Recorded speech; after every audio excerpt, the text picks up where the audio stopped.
Here are your starting lineups. First for Albertville, number 3, Bailey Gerald. Number 10, Dana Fuentes.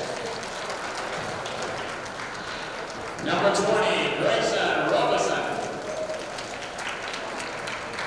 Number 22, Molly Morrison. And number 50, Sierra Harris. Lady Aggies are coached by J.D. Cotton.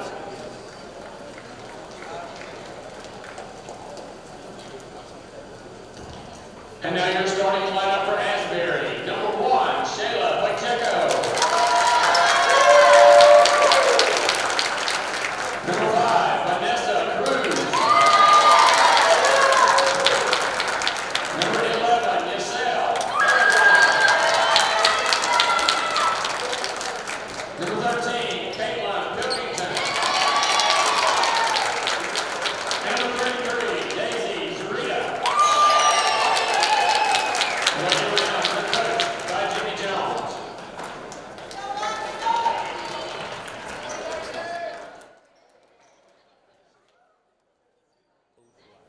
Just about set and ready to go as the starting lineups have been announced, and looks like the Asbury Rams getting their final instructions from their Hall of Fame coach Jimmy Jones here to our left. The Aggies are out there with Sierra Harris ready to jump, and we're just waiting for the Rams, and they have broken their huddle now, and we are set to get underway here from Snead State Community College. Once again, the Marshall County Tournament starting 5 days late, but Dave, we're starting. Hey, it's here.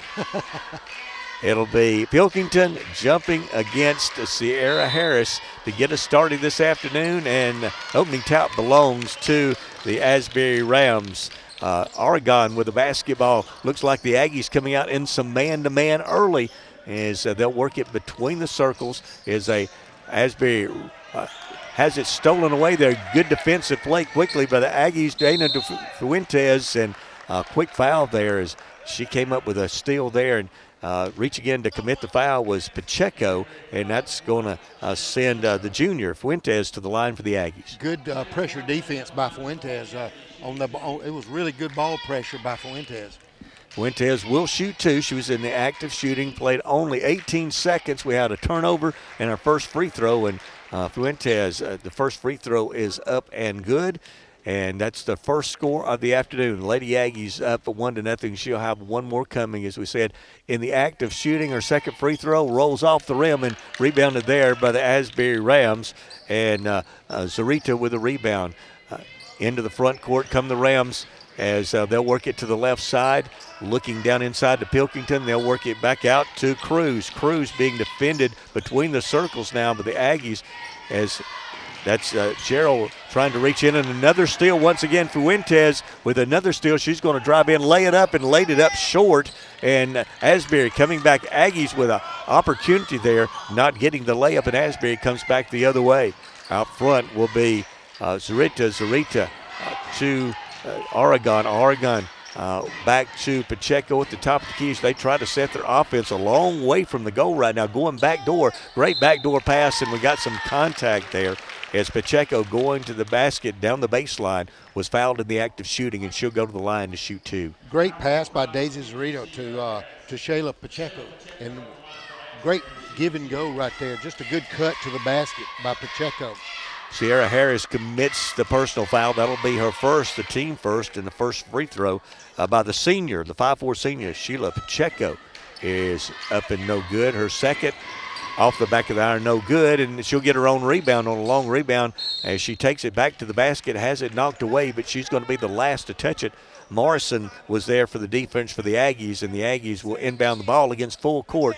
Asbury pressure. Quickly it comes in. Morrison double teamed in the backcourt to go across to Fuentes, who will bring it into the front court, all the way into the paint, all the way to the basket, lays it up, no good. That's her second miss on a layup. The rebound no good by Sierra Harrison. Dave, quickly, Albertville has missed 3 shots underneath the basket to start this game. Oh, within 3 feet, absolutely. The Aggies will retain possession. Long pass out front to Morrison. She'll take it to the left side, go up and shoot it off balance shot. No good. Bounced around Fuentes there, but coming up with a rebound, and Fuentes reaching in. Do we have a foul or a jump ball? I believe we have a foul. It's going to be on Fuentes, I believe.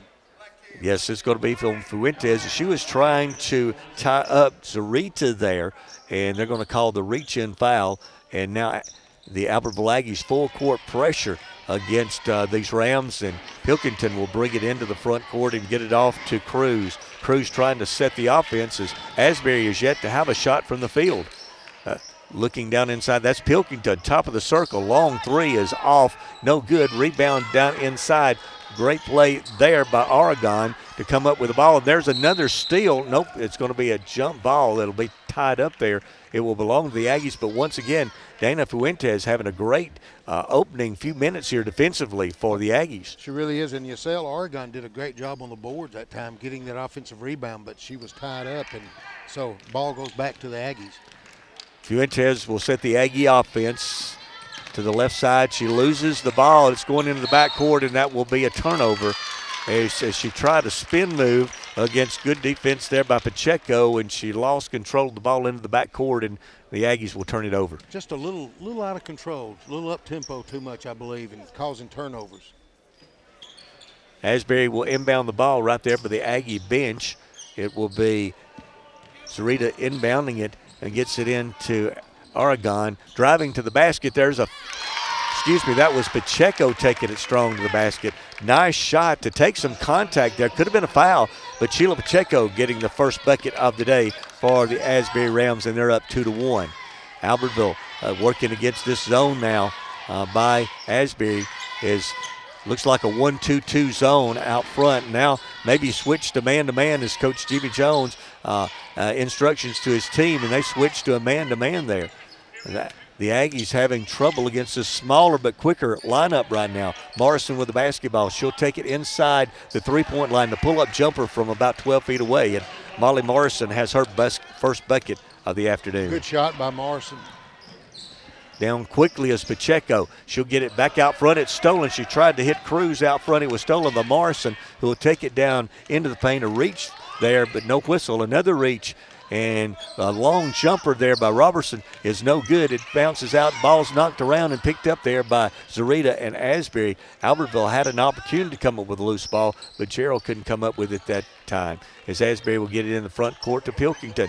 She'll look for some help and get it to Cruz. Cruz takes it to the basket. The layup is up and good as the Aggie defense kind of lost Cruz as she went all the way to the basket for the layup. They did not stop penetration, and she went in for a layup. Easy shot for the Rams. Albertville in front court now. This is Bailey Gerald, right corner, long jumper, no good. Harris there for the rebound, but she's going to lose it out of bounds as that shot did not draw iron, and it was an air ball, and Albertville couldn't control it. Checking out now is Harrison. In for the Aggies for the first time this afternoon is Hannah Burson, the 5'10 junior, checking in off the bench for Coach J.D. Cotton. Asbury working against this full court Albertville pressure. Into the front court is Daisy Sarita. She goes all the way into the paint. She'll kick it out to Aragon. Gets it back to Pacheco. Pacheco has her pass stolen, and quickly into the front court come the Aggies, and that's Robertson. Robertson trying to shake a defender. She does. Great spin move that time as Robinson scores. Grayson Robertson, her first basket of the day. Good footwork by Robinson to pivot and get that easy shot for the Aggies. Zarita tried to move into the front court. Good defense there, but Robertson may have got away with a reach-in foul there. No whistle. Gets it to Pilkington, top of the circle. They'll go to Cruz down the lane. Into the left corner there for the Asbury Rams. An Oregon shot was no good. We've got a whistle on the rebound, I think, down inside. And the foul's going to be on Bailey Gerald. And that's going to be her first personal. And checking out of the game, I believe, is Gerald. And in the game for the Aggies is Rayleigh Craven for the first time. Craven, a 5'5 sophomore. And Sheila Pacheco on the inbounds play got free underneath the basket, missed the shot, but was fouled once again by the Aggies. And that's going to be two quick fouls now on Dana Fuentes, the 5'6 junior. And Sheila Pacheco back to the line for Asbury. And her first free throw is up and good as she was fouled in the act of shooting. Checking in for the Aggies will be Sadie Carroll, 5'7" sophomore. And Pacheco has tied the game at 5. She's got one more free throw coming up. Her second free throw is also up and good. And the Asbury Rams have a 6-5 lead, and Sheila Pacheco with 4 of those 6 points. Molly Morrison brings it into the front court for the Aggies, top of the circle. Looks like maybe Asbury in a zone as they continue to change their defenses. And they go inside, and there's a reach-in foul. As moving to the bucket was Sadie Carroll. Great cut by her, and Burson delivered a good pass, but the reach-in foul was by Pacheco. And going to the free throw line for the Aggies will be Sadie Carroll. Great pass by Burson led to this cut to the basket, and 2 free throws coming up. Burson's first free throw is off the back of the iron and no good. 6-5 is your score. Asbury is up here in the first quarter, 3:17 to go. Burson missed the first. She's got one more coming as she was fouled in the act of shooting. Her second free throw off the front of the iron, no good, and Asbury comes away with a rebound. And once again, there's Daisy Zarita with the rebound. She clears out, and she does a good job of boxing out. Pilkington out front for Asbury in the corner, driving down the baseline. Great move by Pacheco, again using her quickness to beat the Aggie defender down the baseline, and Sheila Pacheco has given Asbury an 8-5 lead. 6 points for Pacheco here in the first quarter. It's Molly Morrison into the paint. She'll kick it out. They go inside to Burson. Burson back out. And they go into the corner. Long jumper that time by Robertson is no good. And coming away with the rebound is Vanessa Cruz for Asbury. They go quickly into the front court to Pacheco. Pacheco back out front to Cruz. Cruz will take a long three. It's no good off the front of the iron. And the Aggies come away with a rebound. And that rebound controlled there by Hannah Burson. Molly Morrison quickly into the front court. She'll go baseline, puts it up, has it blocked by Pilkington. Good defensive play there by the senior for Asbury. One of the things we're noticing, we commented on this last year, is they're shooting these threes from the college three, and it's making a big difference right here in the opening. There are 3 lines here. High school 3, a girls college 3, and a boys college 3. Yes. See?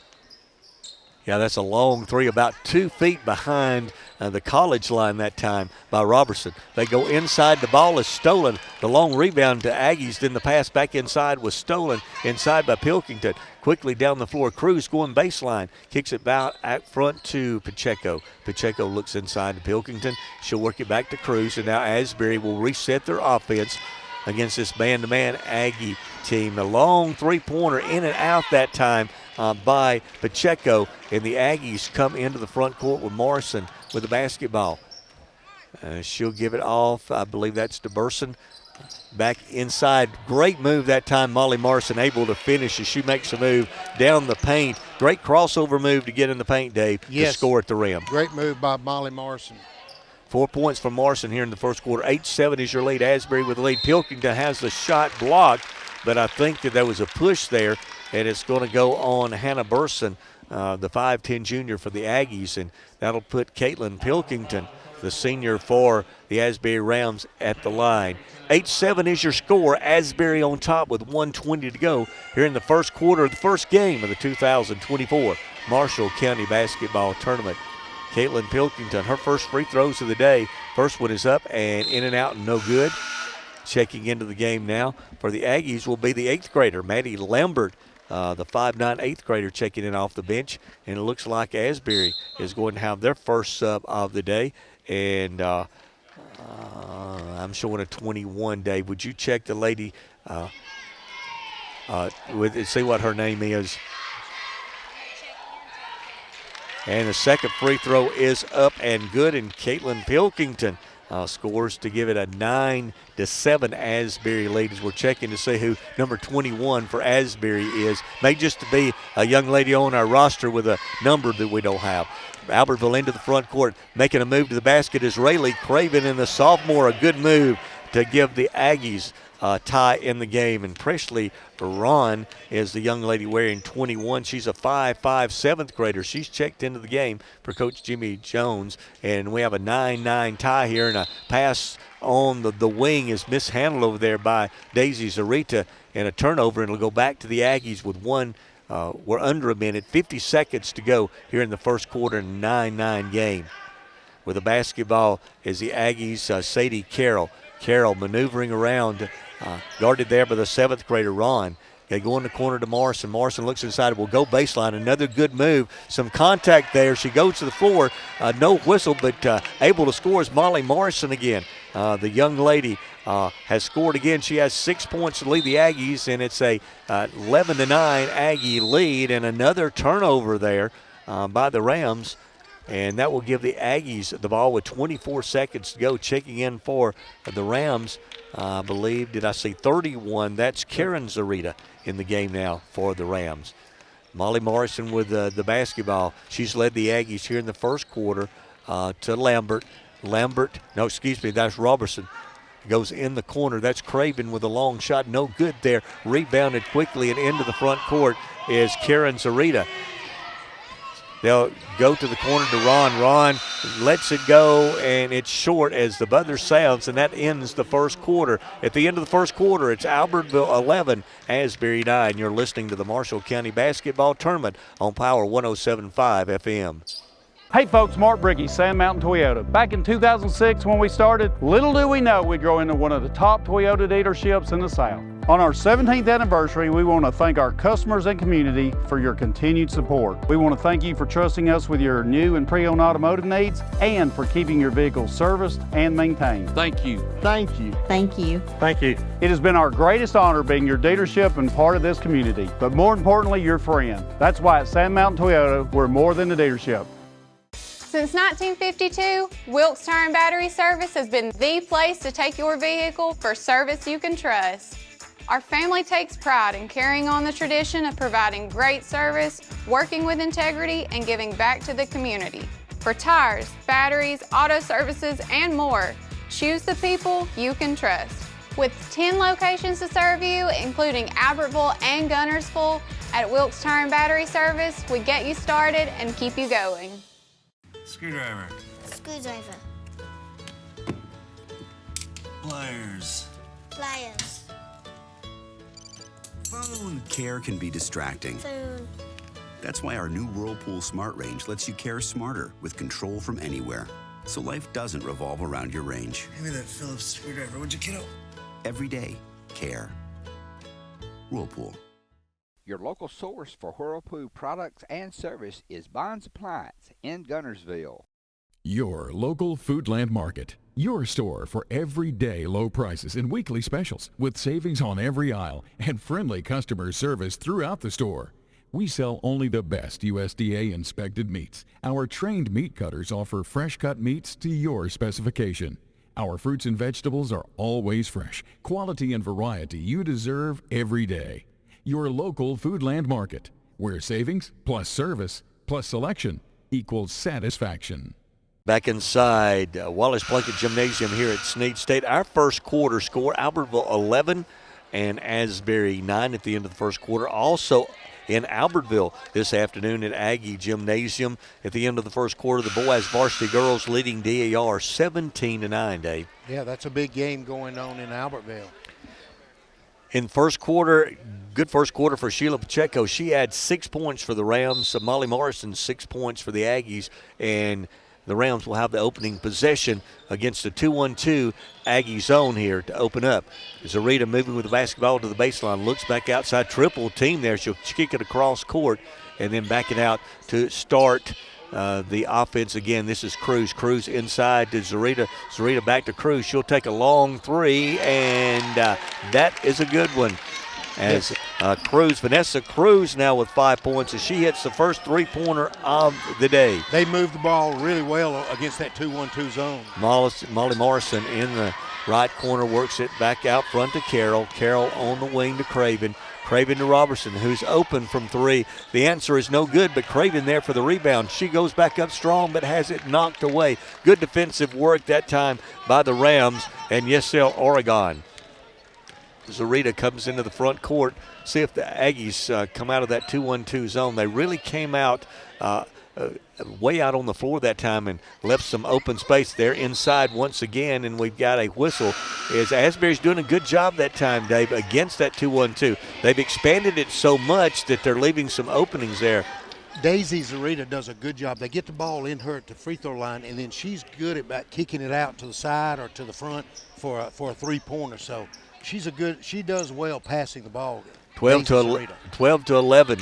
Asbury with the lead. Molly Morrison in the paint trying to free herself, and we've got a whistle, and she was pulled to the court that time by Zarita, and that'll be the first foul of the quarter against the Asbury Rams, and that's the first on Daisy Zarita.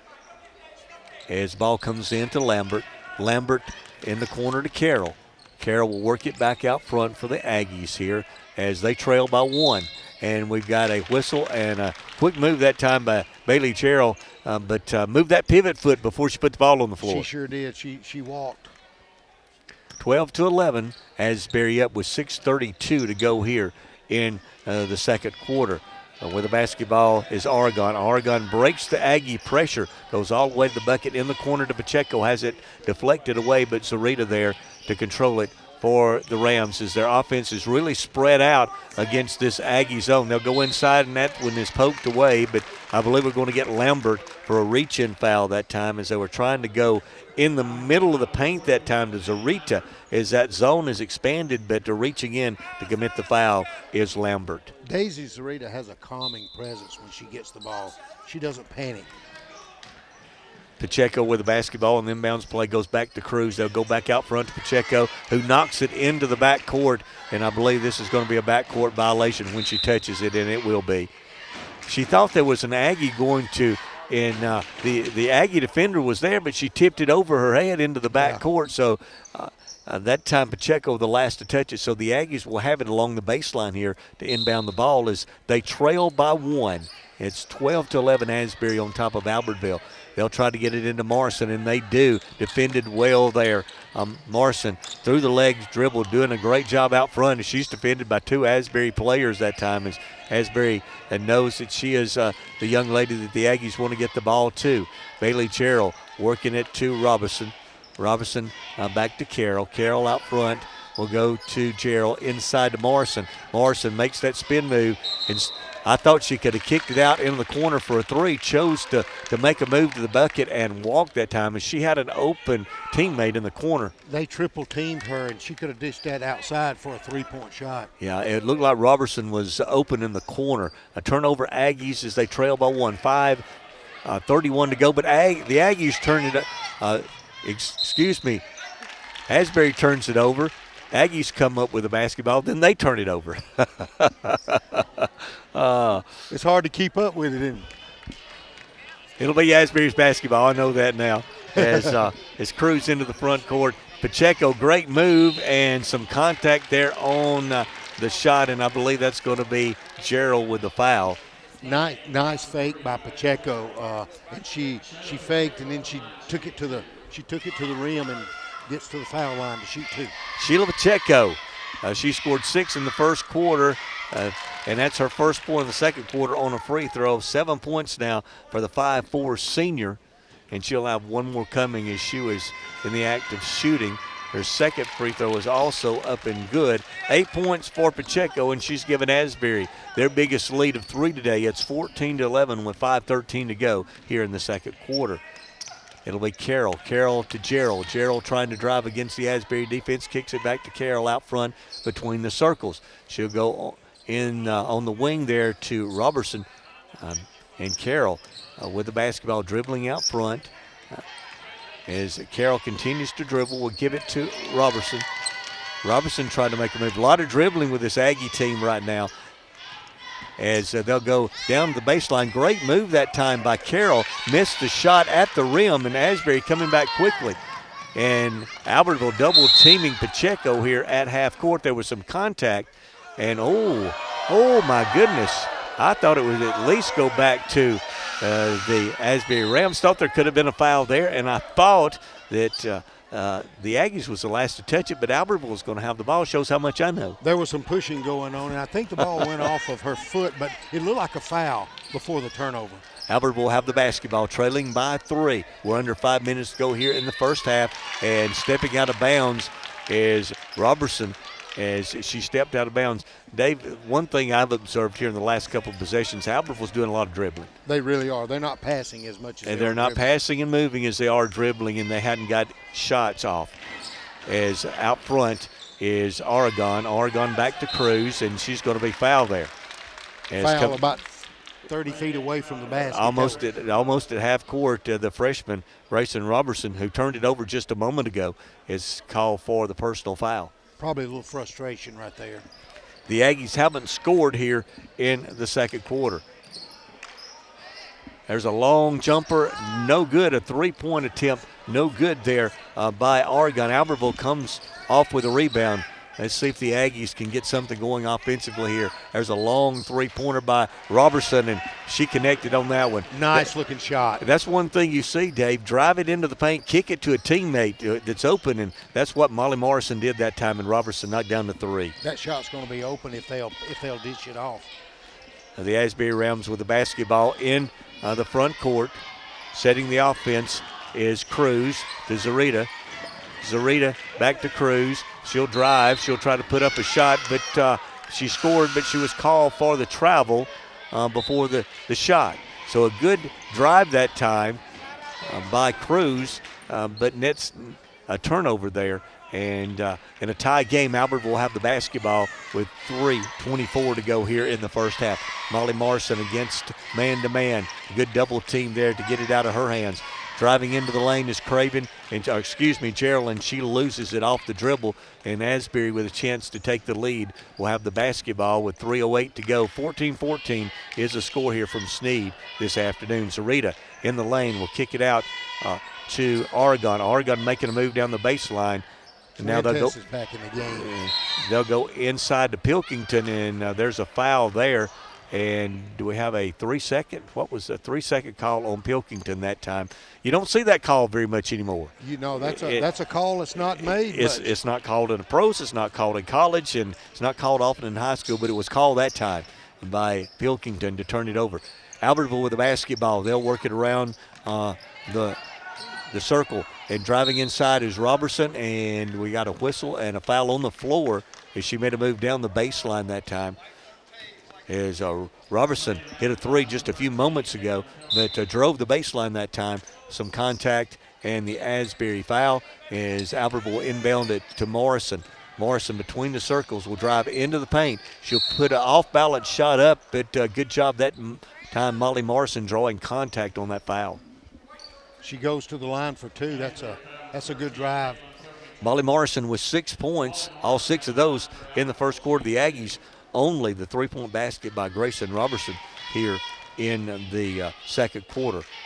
Morrison's first free throw up and good. She has 7 to lead the Aggie scores this afternoon. Checking in the game first time this afternoon for Asbury is Savannah Hillis, a 5'2" senior. A lot of seniors for Coach Jimmy Jones on this Asbury team. Second free throw rolls off the rim, and one of the Aggies goes to the floor. Another Aggie goes to the floor as a scramble for the rebound, and it looks like Zarita's going to lose that one out of bounds. I saw 2 young ladies go to the floor, and then a turnover there on Zarita. We've got a timeout on the floor. We'll take it with them. The Albertville Aggies leading Asbury 15-14. You're listening to Marshall County Basketball Tournament on Power 107.5 FM.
Look at gymnasium here at Snead State Community College.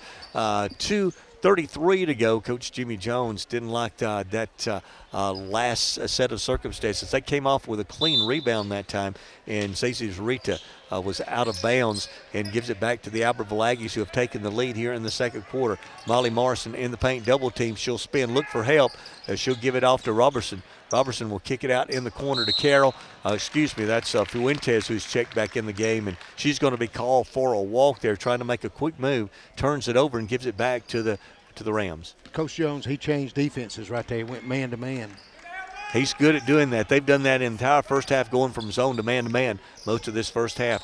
The Albertville Aggies now in a zone. Zarita inside tries to go to Pacheco down the baseline, stolen there by the Aggies. And quickly into the front court comes Fuentes. She'll pull up on the wing, go to the corner, pass it back out. Gerald was open, didn't want the shot, gives it to Morrison inside. Molly Morrison to the bucket, off balance, up, no good, gets her own rebound. Great hustle there by Morrison, kicks it out to Robertson. Robertson again for a three, puts it up, no good. Battling for the rebound, Harris tips it out to a teammate.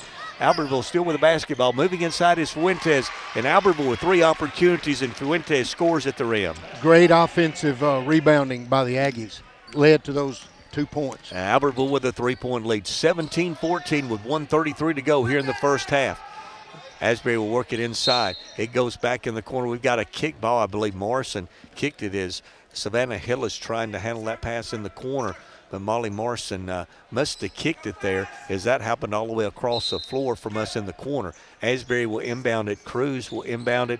It comes in to Pacheco, back to Cruz. Cruz to Hillis. Hillis out front trying to set the offense. Goes to Zarita. Zarita working against Harris will step back and shoot a three, and Harris didn't step out with her, and Daisy Zarita made him pay and tied the game at 17. She drained that three. And Harris didn't think she was going to shoot it. And next time, Sierra Harris will step out. As Morrison goes to the bucket, shoots a wild shot. Sierra Harris with a rebound, battling, and we've got a jump ball as Sierra Harris. The Aggie inside, they've got the height advantage against this Asbury team. Albertville will have the ball on the held ball. Possession error favored them. It comes into Morrison. Morrison between the circles with the basketball. Make a move to the right. Go in the corner. That's a long jumper by Gerald off the rim. No good. Battle for the rebound, and Asbury's going to come away with it. And that's Aragon with the basketball, and she'll move it into the front court between the circles and set the offense. As we're under a minute to go in a tie game, 17-17. 40 seconds to go first half. Goes to Zarita. Zarita's going to back out this time, and and Harris will follow her, but she'll put it up anyway. It's no good, and the Aggies will have the basketball with 30 seconds to go. 17-17 with a hole for one. As they'll go across court now to Fuentes. Fuentes back to Morrison. Morrison makes a move, cut off there, reaching in. Great play. Pacheco was fouled by Morrison, and they're going to call it. Pacheco took it away from Morrison, and then reaching in to commit the foul, and probably a good foul because Pacheco was probably going coast to coast for the layup. Oh, yeah, she was probably going to go in for that 2-point lead there had it not been for the foul. 17, 15, 14 seconds to go first half. They'll go back door. Great play, great cut, but we've got to travel. I think Cruz didn't expect that good a pass. It was a great pass by Zarita. She had a layup, but wasn't expecting it. That Daisy Zarita, she is a good passer. She can move that ball. Evelyn Gonzalez checking in here with 11 seconds to go, so the Aggies could have the last shot of the first half. It'll go to Morrison in the front court. Morrison goes in the corner, and long jumper there by Robertson's no good. The Aggie putback is no good. The second putback is no good, and we got a whistle underneath. As once again the Aggies' height is paying off here in the first half. It was, and that was good position by Fuentes to get that offensive rebound and have a chance to give the Aggies a lead before halftime. Fuentes with 3 points. She'll have 2 free throws here in the half. 1 second left in the half. The first free throw is up and good. Our score is tied. Neither team scored a lot here in the second quarter. Albertville 6 points. Albertville with 5 points. 17-17 is your score.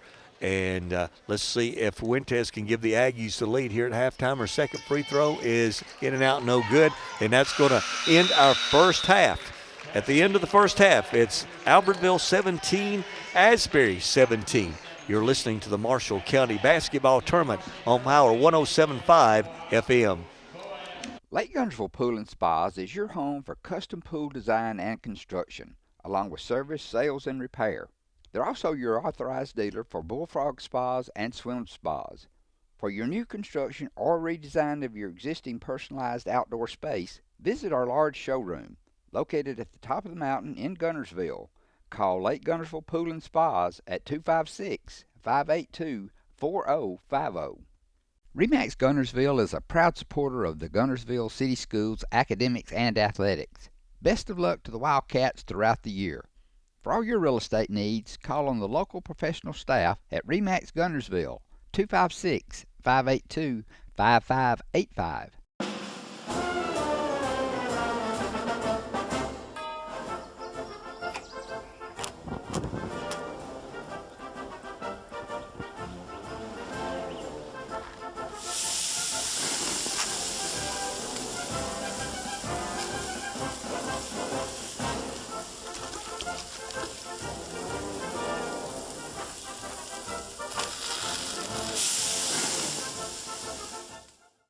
Marshall County Gas is a proud supporter of this community channel broadcast. Remember, gas does it better naturally. Steve and Marilyn Murphy invite you to visit Harrelson Drugs. In addition to being your trusted healthcare resource, Harrelson carries a great selection of gifts and collectibles. You'll find aisles of the most popular names and brands suitable for any occasion. They're also your source for customized invitations and printing. You'll always find an all-occasion card to say exactly what you feel. Harrelson's also carries convenience groceries from the shelf and from the cooler. Harrelson Drugs on the corner of Olbrich and Patterson in Guntersville. First Baptist Church of Guntersville is another proud supporter of Guntersville High School. Best of luck to the Wildcats throughout the seasons. And we're back inside Wallace Plunkett Gymnasium. Jeff Allen, Dave Soha here for the first two games of the day as we get set for our second half, as we've got a tie game, 17-17. The winner will advance to the semifinals on Monday. Game will be played right here at Snead State on Monday. Asbury will have the first possession of the second half, and we're underway. With the basketball is Oregon. Back to Cruz. Cruz goes inside to Pilkington. Pilkington back to Aragon. A bad pass there, and that's not where you want to make a bad pass, right to your coach. No, that was it was a bad pass. It was a good idea. It just was a bad pass. And needless to say, Coach Jones had that look on his face that you don't want to see if you're a player. Molly Morrison with the basketball will go on the wing to Robeson. Or excuse me, that is Gerald. Gerald in the corner and they go inside to Harris. Harris makes a move against Pilkington. Will kick it back to Gerald. Gerald takes a long three-pointer, no good. And there for the rebound, great rebound inside for the Aggies. And I believe that was Robertson and just couldn't control it there. Quickly into the front court. Here's the Rams. And making a move to the bucket is Pacheco. Has it blocked, and here come the Aggies going the other way. Quickly is Fuentes all the way to the basket. She'll stop, pull up, get it to Morrison on the baseline. She'll drive, contact there, and a whistle. And it looks like that will go against Aragon, which will be her first, or excuse me, the team first this afternoon. And yes, it is Yesel's first. And I'm really surprised, Dave, that they're going to call that a shooting foul. I thought there was contact made before she was in the act of shooting, but fortunate for the Aggies that Molly Morrison is at the line shooting two. Yeah, I thought that was a block on the baseline before the shot. Morrison will hit the first to give the Aggies the lead. We've just started the third quarter, played less than a minute here the third quarter. Second free throw is also up and good. Morrison with 9 points gives the Aggies a 2-point lead at 19-17. Full court Aggie pressure, but it's broken by the Rams. Pilkington out front will get it back to Cruz, and Cruz will set the offense. Aggies in a man-to-man here to start the third quarter. Zarita on the wing, looks down inside, will go back to Oregon. Oregon spins down the lane. She'll take a left-handed shot off the rim, rolls around, and Harris there with the rebound as the Aggies shy is showing up again. Morrison all the way to the bucket. She'll put it up off balance, had that one blocked, but it's run down to the corner by the Aggies. Into the front court. There's a great pass that time down inside, but Harris could not finish. But what a great pass that time, Dave, by Fuentes. That was. Fuentes just really made a great entrance pass to Harrison. Just couldn't Couldn't convert, but boy, that was a great pass. It could have been a 3-point play or a 3-point opportunity. Harris couldn't convert on the shot at the rim, but she'll have 2 free throws coming up. Her first one is off the front of the rim. It's no good. She'll have 1 more coming.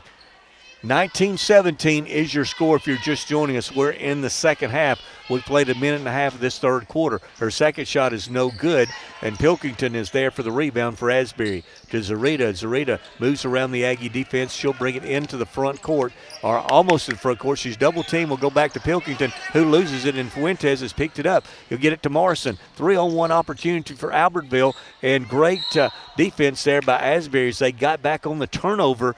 And Albertville had the numbers but couldn't get a shot off as a triple team there. And we've got an Asbury foul. It looks like that one's going to be on Oregon, quickly her second here. And that is the third team foul already on Asbury here in the third quarter.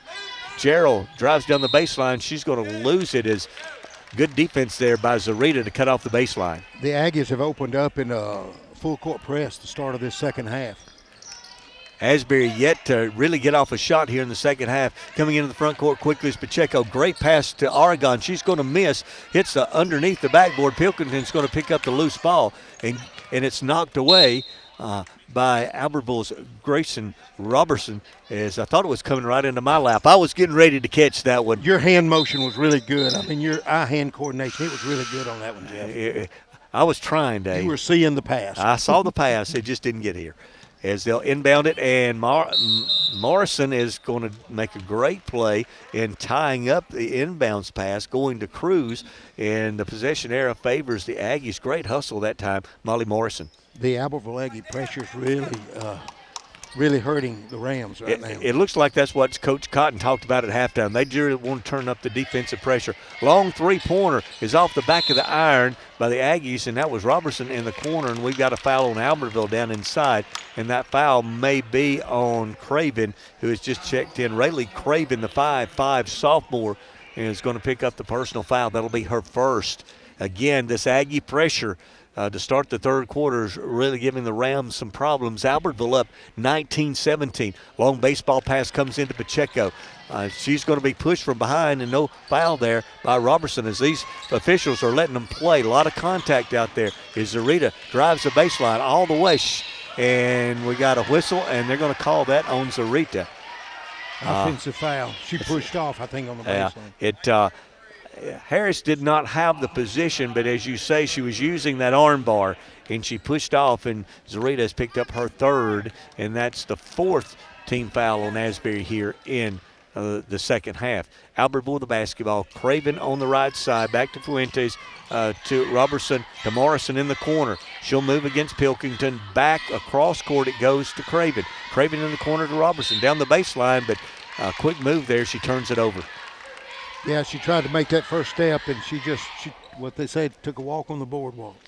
9 points here in the second half. 2 points is all it scored. Molly Morrison had 2 free throws. It's 19-17. We played almost 3 minutes of this third quarter. Zarito out front, guarded by Morrison. Morrison pokes it away, but Zarito gets it back to Cruz. Cruz goes to Pacheco, and just a bad pass. It went up into the stands that time. They're having a hard time getting into their offensive set. The Aggies' defensive pressure and the Albertville size and their length is really starting to pay a difference in this game against Asbury. Molly Morrison with the basketball. She's double teamed. She'll get it to Craven.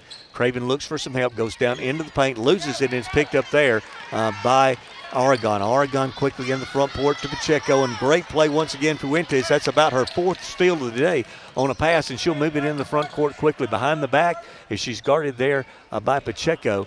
And now Albertville will set up their offense. Here's Morrison, looks down inside. Now she'll make a move, going all the way to the bucket. Great move, Molly Morrison. And now she's in double figures, and she gives Albertville a 4-point lead. We got a timeout, believe it, for the Aggies. We're going to take a timeout with them with 4:24 to go. Third quarter, it's Albertville 21, Asbury 17. You're listening to the Marshall County Basketball Tournament on Power 107.5 FM. It is a well-known fact. People like to do business with people they know and trust, and that is exactly what you'll find at Team 1 Nissan in Albertville. Hometown people with good, honest deals. Community focused. Check us out. Family-owned and operated Discount Building Supply in Warrenton is a whole lot more than building supplies and hardware. Stop by and browse their 130,000 square foot home center. You'll find popular smoker grills with supplies and seasonings, family outing and tailgate supplies, Yeti coolers, outdoor and hunting apparel, landscape management supplies, boathouse products, and everything to beautify your outdoor living space. Discount Building Supply and Home Center. 3 generations of the Walker family proudly serving your family. People's Bank is my go-to place for banking. When you deal with People's, their goal is your success. Here at People's Bank, it's more about a relationship. I know my bankers, and I've got their cell numbers. I just call them. If we had been with a larger bank, we would have just been a number. We're supported 100% by People's Bank. They're our neighbor, they're our friends. We're part of this community. I went to People's Bank because I knew they were going to take care of me. People's Bank treat us like we're the most important client they have. At Piggly Wiggly, we work hard to deliver the very best to you and your family. We offer only the top quality Black Canyon Angus beef, Swift natural fresh pork, grade A Kegel fresh chicken, smoked, processed, and frozen meat items. One of the most popular promotions at Piggly Wiggly is our Pick 5 meat program. Purchase a single pack of meat and pay our everyday low price, or purchase 5 packages marked with the bright red Pick 5 label for just $19.99. You get the best of both worlds, great quality meats and a super low price. You'll always find low prices throughout Piggly Wiggly.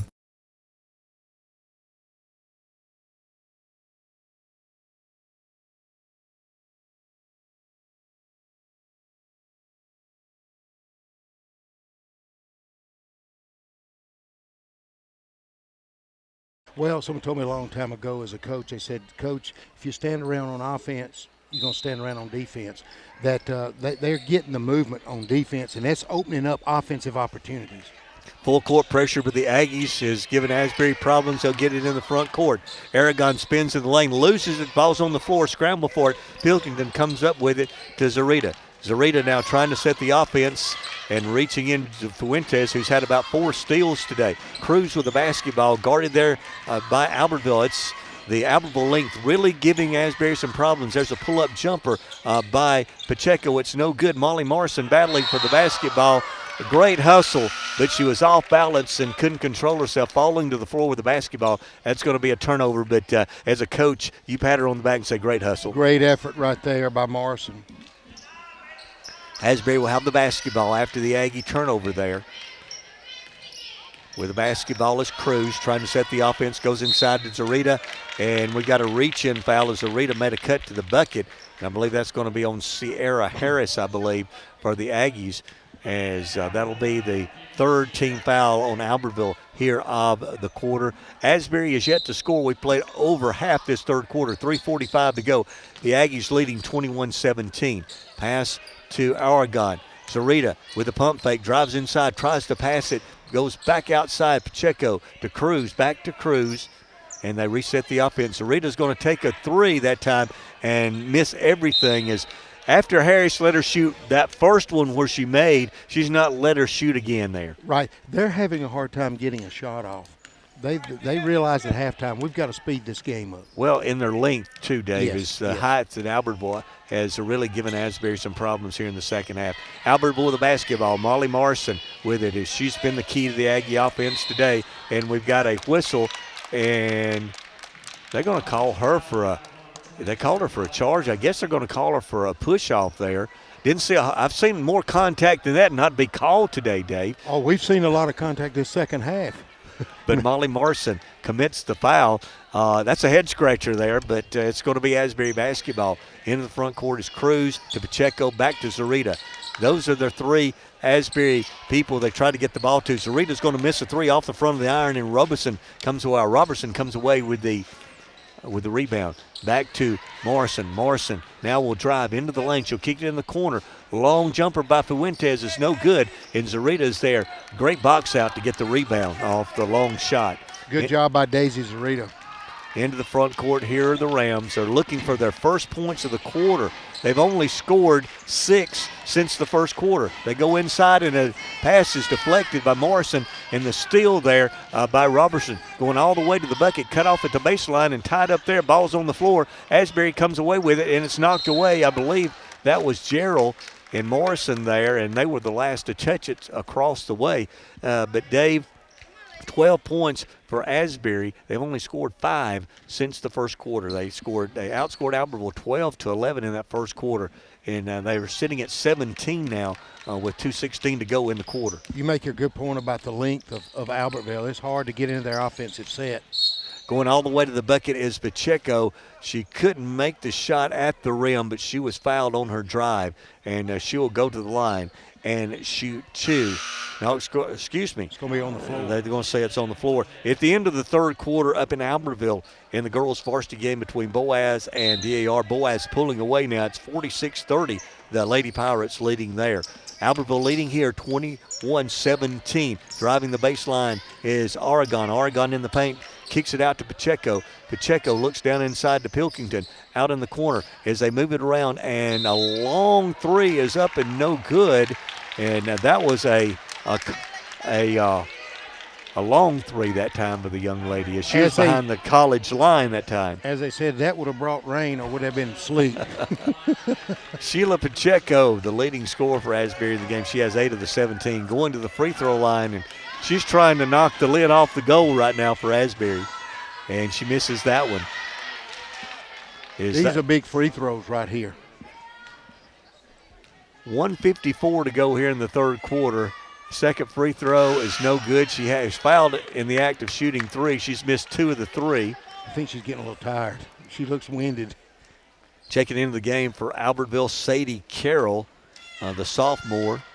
And Sarita's third shot, all 3, no good. Battle for the rebound and coming away with the Aggies, and that's Gerald. Gerald will get it to Carroll. Carroll working in the front court against Pacheco. She needs help, and you need a teammate to help her, and she'll go to Gerald on the wing. Gerald has it stripped, and she was called for the travel. That was a tough pass to catch, trying to go up between 2 defenders. Came away with the basketball, but walked with it. Pacheco is really playing some good defense, and that's hurting her on offense. But you got to play good defense. But she's really tired, looking tired at the line just a minute ago. 21-17 is the score. Asbury with the basketball in the front court as they move it around the wing. Goes on the wing to Cruz. Cruz back inside to Pacheco. Pacheco to the goal. No good as it was blocked there by Burson. Quickly into the front court comes Gerald. Gerald all the way to the baseline. She looks for help.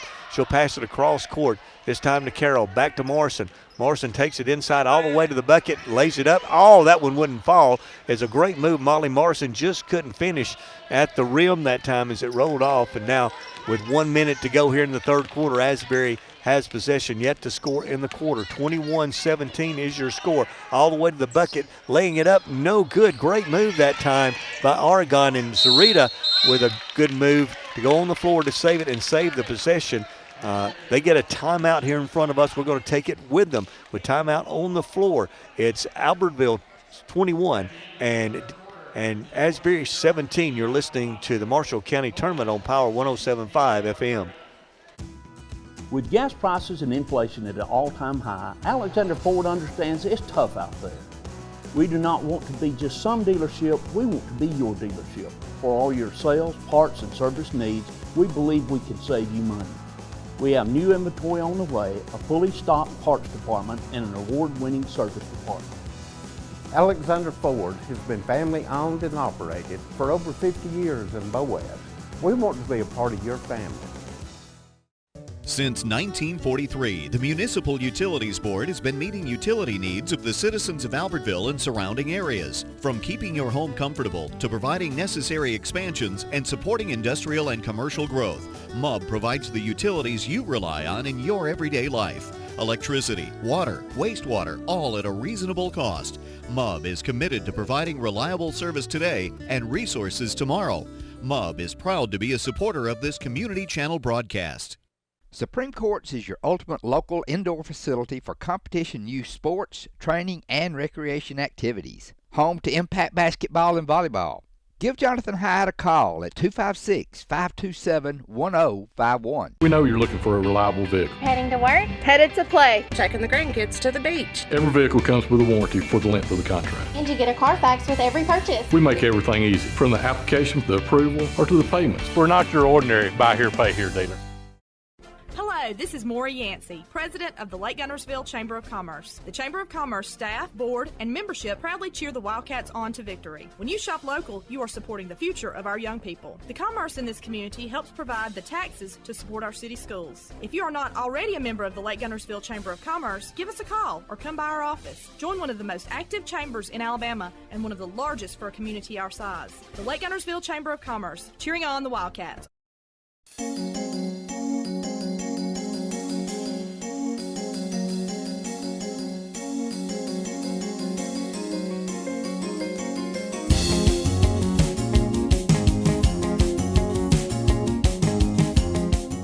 They hadn't scored any since the first quarter. It's 21-17. Asbury looking for the first bucket since the first quarter. Driving inside and a foul down inside. Great move once again down inside. And that was Oregon moving to the bucket. But Oregon's only about 5'3". She was in there amongst girls that were about 5'8", 5'9". And let's see if she can knock the lid off the Asbury bucket. And it's still the Rams have yet to score the first free throw. No good. 44 seconds to go here in the third quarter. The Rams' second free throw. She was fouled in the act of shooting, and that one is good. And now 21-18 as Oregon has scored her first point of the day. Albertville into the front court. Molly Morrison with a basketball, guarded by Pacheco. They'll go on the wing, and coming away with the steal is Pacheco, driving all the way to the bucket. She'll lay it up and score.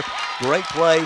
Sheila Pacheco with a steal and the bucket, and Asbury is now within one with 23 seconds to go. 21-20 as Asbury, after not scoring since the first quarter, 3 quick scores here at the end of the quarter. Morrison directing the offense for the Aggies. They'll go inside to Burson. Burson to Morrison. Morrison looks to drive. She penetrates into the paint. She'll kick it in the corner. That's Robertson. No good, and Pacheco comes away with the rebound. Can she get off a shot with 3-2 at the buzzer? It is no good, and that's the end of the third quarter. The Albertville Aggies leading as we head to the fourth quarter. It's the Aggies 21 and the Asbury Rams 20. You're listening to the Marshall County Tournament on Power 107.5 FM. You'll like banking at People's Independent Bank and PIB Mortgage. Here, you'll receive a high level of personal service, a full array of accounts and services, a variety of mortgage loans, local loan decisions, and you will see active corporate citizenship throughout our footprint. Step up to true community banking at People's Independent Bank. www.pibonline.com. Member FDIC, Equal Housing Lender. NMLS number 466340. Congratulations to Buddy Bunch and his staff at Bunch Pharmacy as they were honored as the 2022 Health Mart National Pharmacy of the Year. As the Electric Board of Guntersville, we want you to know that we are your partner in the community. And we hope our commitment, character, and integrity shine through every time you meet us as we empower our community to be the best it can be. As the city of Guntersville continues to grow and prosper, your Guntersville Water Board keeps pace. For more information on the Guntersville Water Board, including fast and easy online bill payment, visit their informative website, gvillewater.com. Visit Boaz Discount Drugs and Johnson Hallmark in their new location just up the street on the corner of Highway 168 and Elizabeth Street in Boaz. Same helpful, friendly service with personal attention to each prescription. Boaz Discount Drugs is your prescription compounding specialist with custom medications to fit your needs. And Johnson's Hallmark is your source for all occasion cards and gift items. Marshall DeKalb Electric Cooperative is a proud supporter of our community and our local schools, academics, and athletics. Best of luck to all our local teams throughout the season.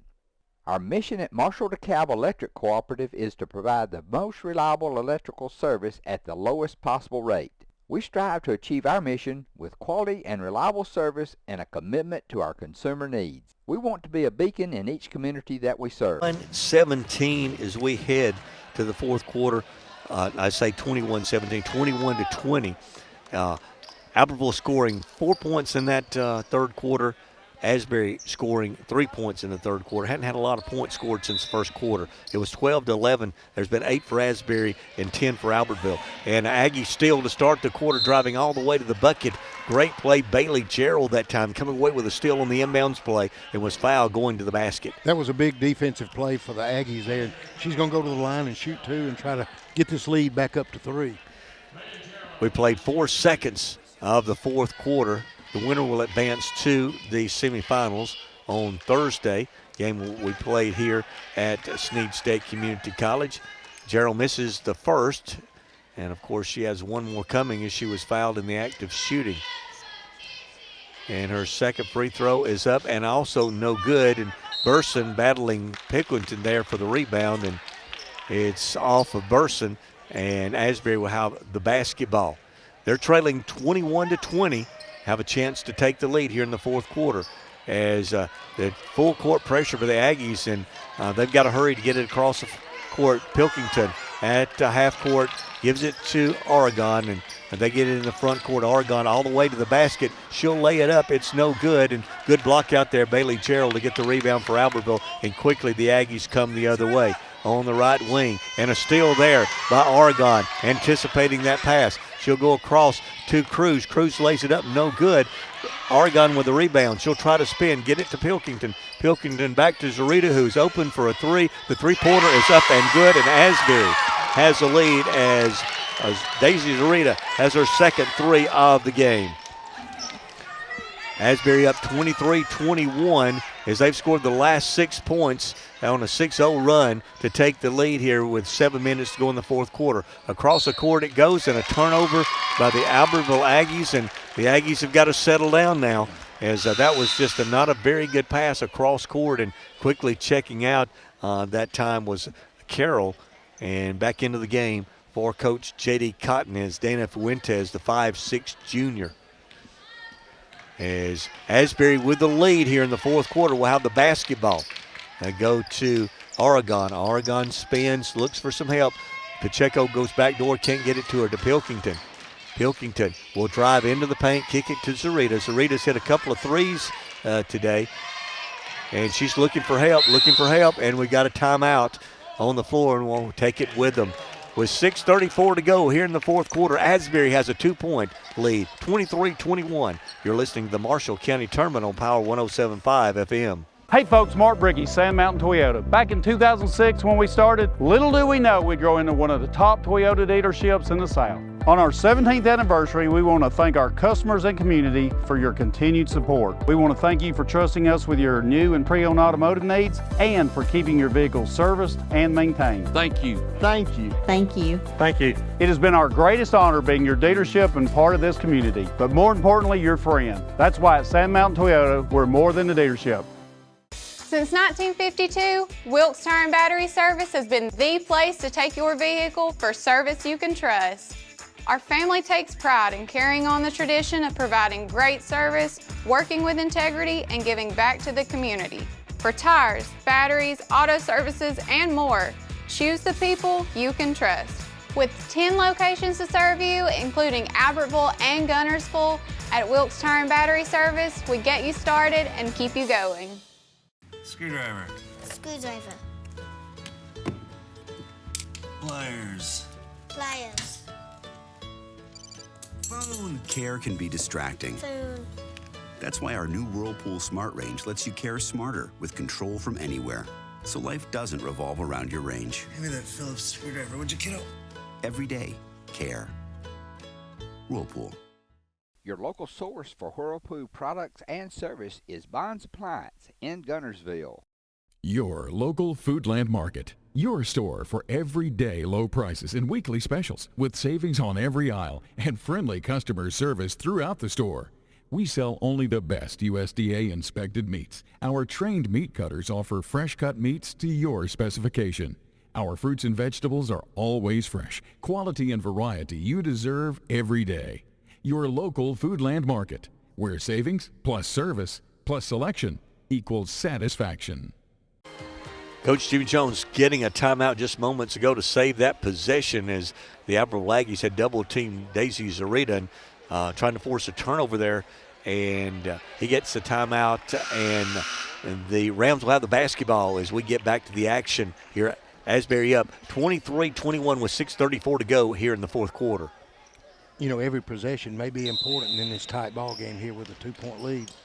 And we've got a whistle. Did she lose the ball? Did it go off the Aggies? The ball went rolling toward. They're all gathered up there together. I couldn't see it. The ball came rolling out. Across court it goes to Pacheco. Pacheco going across court to Zarita. She'll put up another three. That one's off the rim and rebounded there by Pilkington to get the offensive board. Asbury with a chance here to extend their lead. Is Zarita at the free throw line, will dribble out. She'll go to Pilkington on the wing. Pilkington tried to drives the baseline, lays it up, hits the bottom of the rim. It's no good. Good defense there by the Aggies. And coming the other way quickly is Gerald, all the way to the bucket. There's contact there, and we've got an offensive foul as Bailey Gerald made a great drive, but she's got to pull up there. As a good defensive work that time by Asbury. I believe that was Vanessa Cruz, the senior, drawing the charge. Yeah, that would have been a good time to just pull up and shoot that 5-footer. Asbury against full court pressure after the Aggie turnover has the basketball. And they'll walk it up. Zarita trying to move into the front court. Makes a move, and she's looking for help. She'll get it to Cruz. Cruz to Pilkington. Pilkington to Pacheco. Pacheco's three is no good and rebounded by the Aggies off the back of the iron and quickly. Fuentes the other way. She's going all the way to the bucket. She jumps into Pacheco. Contact there, no whistle, and Asbury comes away with the rebound, and Pacheco looks like she's coming up limping just a little bit off that contact. Quickly into the front court is Cruz. Cruz will give it to Oregon. Oregon's three is up and good. Big three. Yesel Oregon hits her first three of the day. Asbury with four, with their third three today, and Albertville's going to lose it. Now they're going to say it was touched as Asbury leads this one 26-21 with 5 minutes to go. Long range three is no good. Bailey Gerald there for the rebound. She'll get it inside and misses an easy one is Fuentes. They were both there under the bucket, had an easy chance at the basket on second chance points and couldn't get it to go. In the front court is Asbury's. They've got the momentum now as Cruz drives, puts it up off the glass and scores. The Aggie defense, as she just drove around the defense to the bucket there, and Vanessa Cruz has given Asbury their biggest lead of the day. They lead by 7, 28-21. On the wing, long jumper by Robertson is no good. Rebounded down inside. Fuentes got the rebound that time, and there was contact underneath the bucket, and that may go against Pilkington, and it will. And Fuentes was in the act of shooting, and she'll shoot two as Pilkington has picked up her fourth personal foul. Fuentes needs these free throws for the Aggies as the Asbury Rams on a 10-0 run, Dave. It was 21-17. Make that 11-0 run. And now it's 28-21. So 11 straight points here for the Rams. Second free throw is no good. As somebody got in the lane, it looks like one of the Aggies. It was a made free throw. They're going to wipe it off. As one of the Aggies in the lane too early. They had missed 5 or 6 straight free throws, and they finally got one, but there was a lane violation. Asbury scored 8 points after not scoring a lot. They've just knocked the lid off the basket, a couple of three-pointers, and they had Pilkington open underneath the bucket and didn't see her. Here is a long jumper by Pacheco. It's no good, and Molly Morrison, she's got to reinsert herself into this Aggie offense. She has 11 points in the game. She's driving. She looks for a teammate. She's going to step through, shoot the shot. No good off the glass. Battle with Pilkington. And we've got a whistle. Is it a jump ball or a foul? They're going to say a jump ball. Is great hustle both by Pilkington and Morrison that time. Battling for that rebound. That was a 50-50 ball. That was good hustle on by both girls. And Coach J.D. Cotton coming up the sideline that time at the official. Didn't like some contact there. And as they get the ball and stolen at the half court off the Aggie trap, going to the bucket is Fuentes, lays it up, no good, and we got a whistle and a foul on the Aggies on the rebound. I believe that's on Fuentes. She got frustrated after she missed the layup. That was a lazy pass by Daisy Zarita on this at midcourt. We've got a final up at Albertville in the first game of the Marshall County tournament that has a final. It was Boaz 61, DAR 33, so the Lady Pirates advance in the first round of the Marshall County tournament. Full court Aggie pressure. They're trailing by 7. Zarita in the front court for the Rams with 3:41 to go. In the corners, Pacheco. Pacheco back to Zarita. And right now, Asbury will use some time off the clock into Pilkington. She'll make a move, kick it back out, and we got a whistle, and we got a 3-second call once again on Pilkington. But, Dave, we're getting to crunch time for Albertville. It's 3:31 to go. This hadn't been a great offensive game for either team. Albertville's down 7. Every possession crucial now for the Aggies. Oh, they must score each time down the floor. Morrison with the basketball. She'll swing it to Robertson. Robertson in the corner. There's a long jumper by Gerald. Went all the way down and came out. No good. Great offensive set right there. It just didn't fall. And they just had an open shot. Gerald, it went down and wouldn't stay down. Asbury in no hurry as they have a 7-point lead with the basketball in the front court. Cruz with the basketball. Almost a steal there, but the Aggies is able to save it there as Oregon. Oregon moving against Gerald. Zarita out front, guarded there by Robertson. Is Asbury again in no hurry. They'll go to the corner. Is Oregon with the basketball. Looks for Zarita inside. There's Zarita wide open underneath the bucket. The layup is no good. Great defensive job down inside. I believe that was down inside. That was Lambert with the block. Pacheco takes it away from Morrison at half court. Now looks for some help as we've gone under 3 minutes. 2:31. Aggies trailing by 7. Zarita looks in the corner. Pacheco, they're not going to shoot the ball now. They're going to make Albertville foul them. They're not in a hurry at all. They passed up a couple of wide open shots. Down inside now, they'll take that one. The layup is still no good. As Zarita made a good cut, and she's just tired. She's leaving those short. 2 layups she's missed in the last 2 possessions. Aggies got to score. Robertson with the basketball. She'll back it out. Look for some help. Get it to Fuentes. Fuentes on the Aggies have got to hurry here. It's under 2 minutes. They're trailing by 7. They'll go in the corner. There's a long jumper that time, and that's good as Robertson knocks it down from the corner and pulls the Aggies within 4 with 1:48 to go. It's Asbury 28, Asbury 24. We'll take a timeout. You're listening to the Marshall County Basketball Tournament on Power 107.5 FM. Lake Guntersville Pool and Spas is your home for custom pool design and construction, along with service, sales, and repair. They're also your authorized dealer for Bullfrog Spas and Swim Spas. For your new construction or redesign of your existing personalized outdoor space, visit our large showroom, located at the top of the mountain in Guntersville. Call Lake Guntersville Pool and Spas at 256-582-4050. RE/MAX Guntersville is a proud supporter of the Guntersville City Schools academics and athletics. Best of luck to the Wildcats throughout the year. For all your real estate needs, call on the local professional staff at RE/MAX Guntersville, 256-582-5585.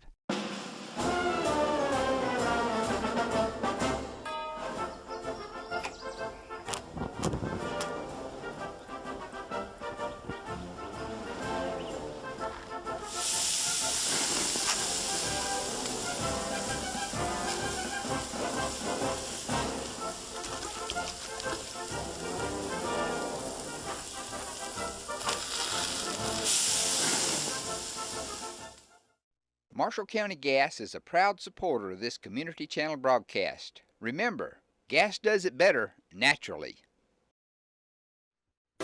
Steve and Marilyn Murphy invite you to visit Harrelson Drugs. In addition to being your trusted healthcare resource, Harrelson carries a great selection of gifts and collectibles. You'll find aisles of the most popular names and brands suitable for any occasion. They're also your source for customized invitations and printing. You'll always find an all-occasion card to say exactly what you feel. Harrelson's also carries convenience groceries from the shelf and from the cooler. Harrelson Drugs on the corner of Obrig and Patterson in Guntersville. First Baptist Church of Guntersville is another proud supporter of Guntersville High School. Best of luck to the Wildcats throughout the seasons.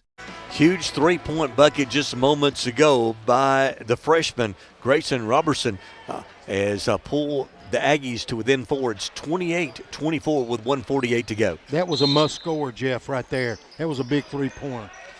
Asbury trying to throw the baseball pass, and they do, as going down and falling that time. Tough break there for Sheila Pacheco. Good pass. She just lost her footing there at half court, and a big turnover there. Now the Aggies with possession, trailing by 4, 1:43 to go. Molly Morrison with the basketball on the right wing as they'll go across to Robertson. I'm sure that's the young lady that'd like to take a shot here. She has the ball at the top of the circle. She's going to look at a three, launch a long three. It's no good, and Pilkington there for the rebound. 1:25 to go. Asbury with the basketball. Will the Aggies foul? When will they start fouling? Is Cerrito trying to get in the front court? She's got to hurry, and we've got a 10-second call on Asbury there, as Coach Jimmy Jones is kind of questioning that, counting that time. That seemed like a quick 10, but it's going to turn the ball back over to the Aggies with 1:15 to go. 28-24, Asbury with the lead. With the basketball is Fuentes to Molly Morrison. Morrison makes a move against Cruz to Robertson. Robertson will go in the corner. In the corner is Fuentes. Fuentes to Molly Morrison going down the lane and over the front of the rim and scoring. It's a 2-point game, 28-26. Molly Morrison scoring. She has 13. Asbury in the backcourt. They've got to get it in the front court. The Aggies, they'll get it to Cerrito in the front court. Asbury with a 2-point lead, and they throw it away. Quickly back the other way as Morrison has it taken away by Pacheco.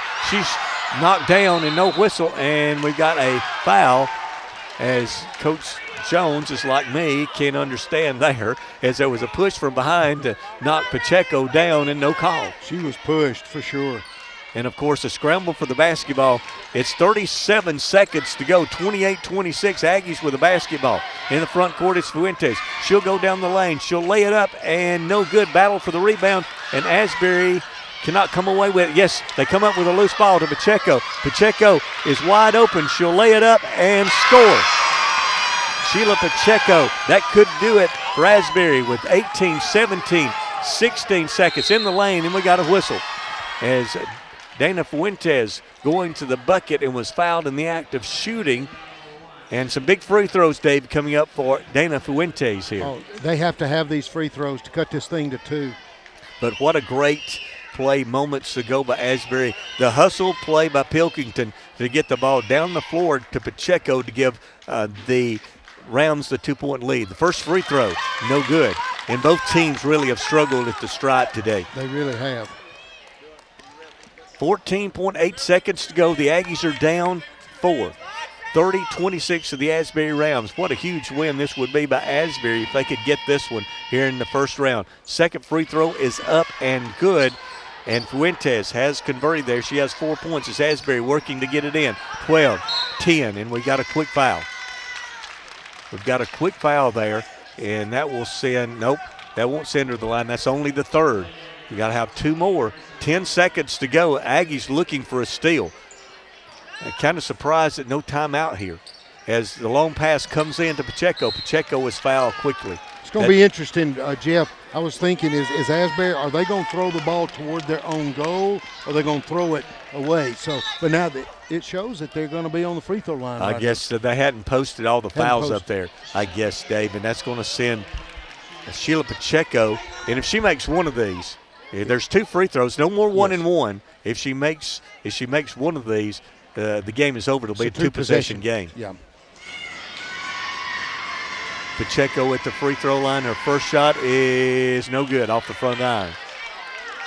And we've got a timeout from Albertville. Coach J.D. Cotton, we're going to take it with them. With timeout on the floor, 9 seconds to go. It's Albertville 30.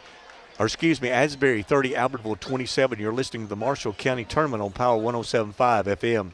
It is a well-known fact. People like to do business with people they know and trust, and that is exactly what you'll find at Team 1 Nissan in Albertville. Hometown people with good, honest deals. Community-focused. Check us out.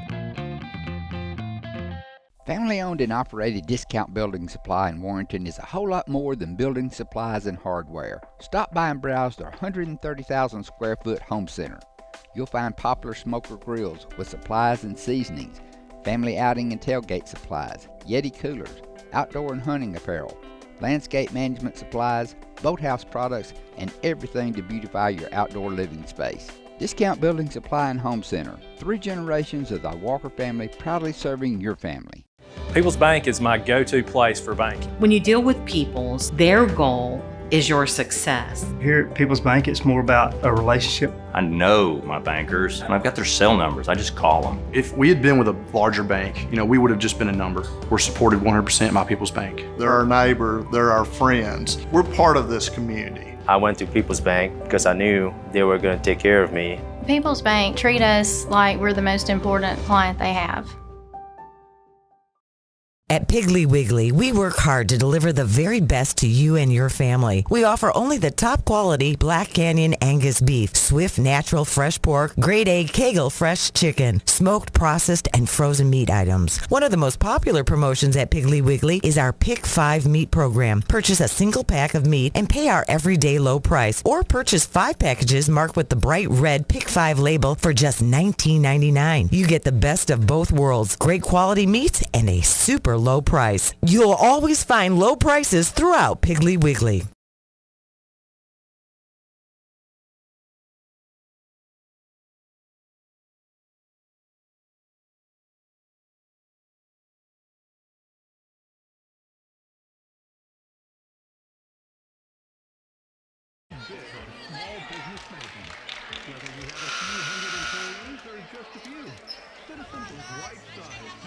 If she makes a free throw, it's over. Oh, it's over, yeah. That's what you do, is make the free throw. Yeah, hit the free throw. Coach say, when we hit the free throw, not if.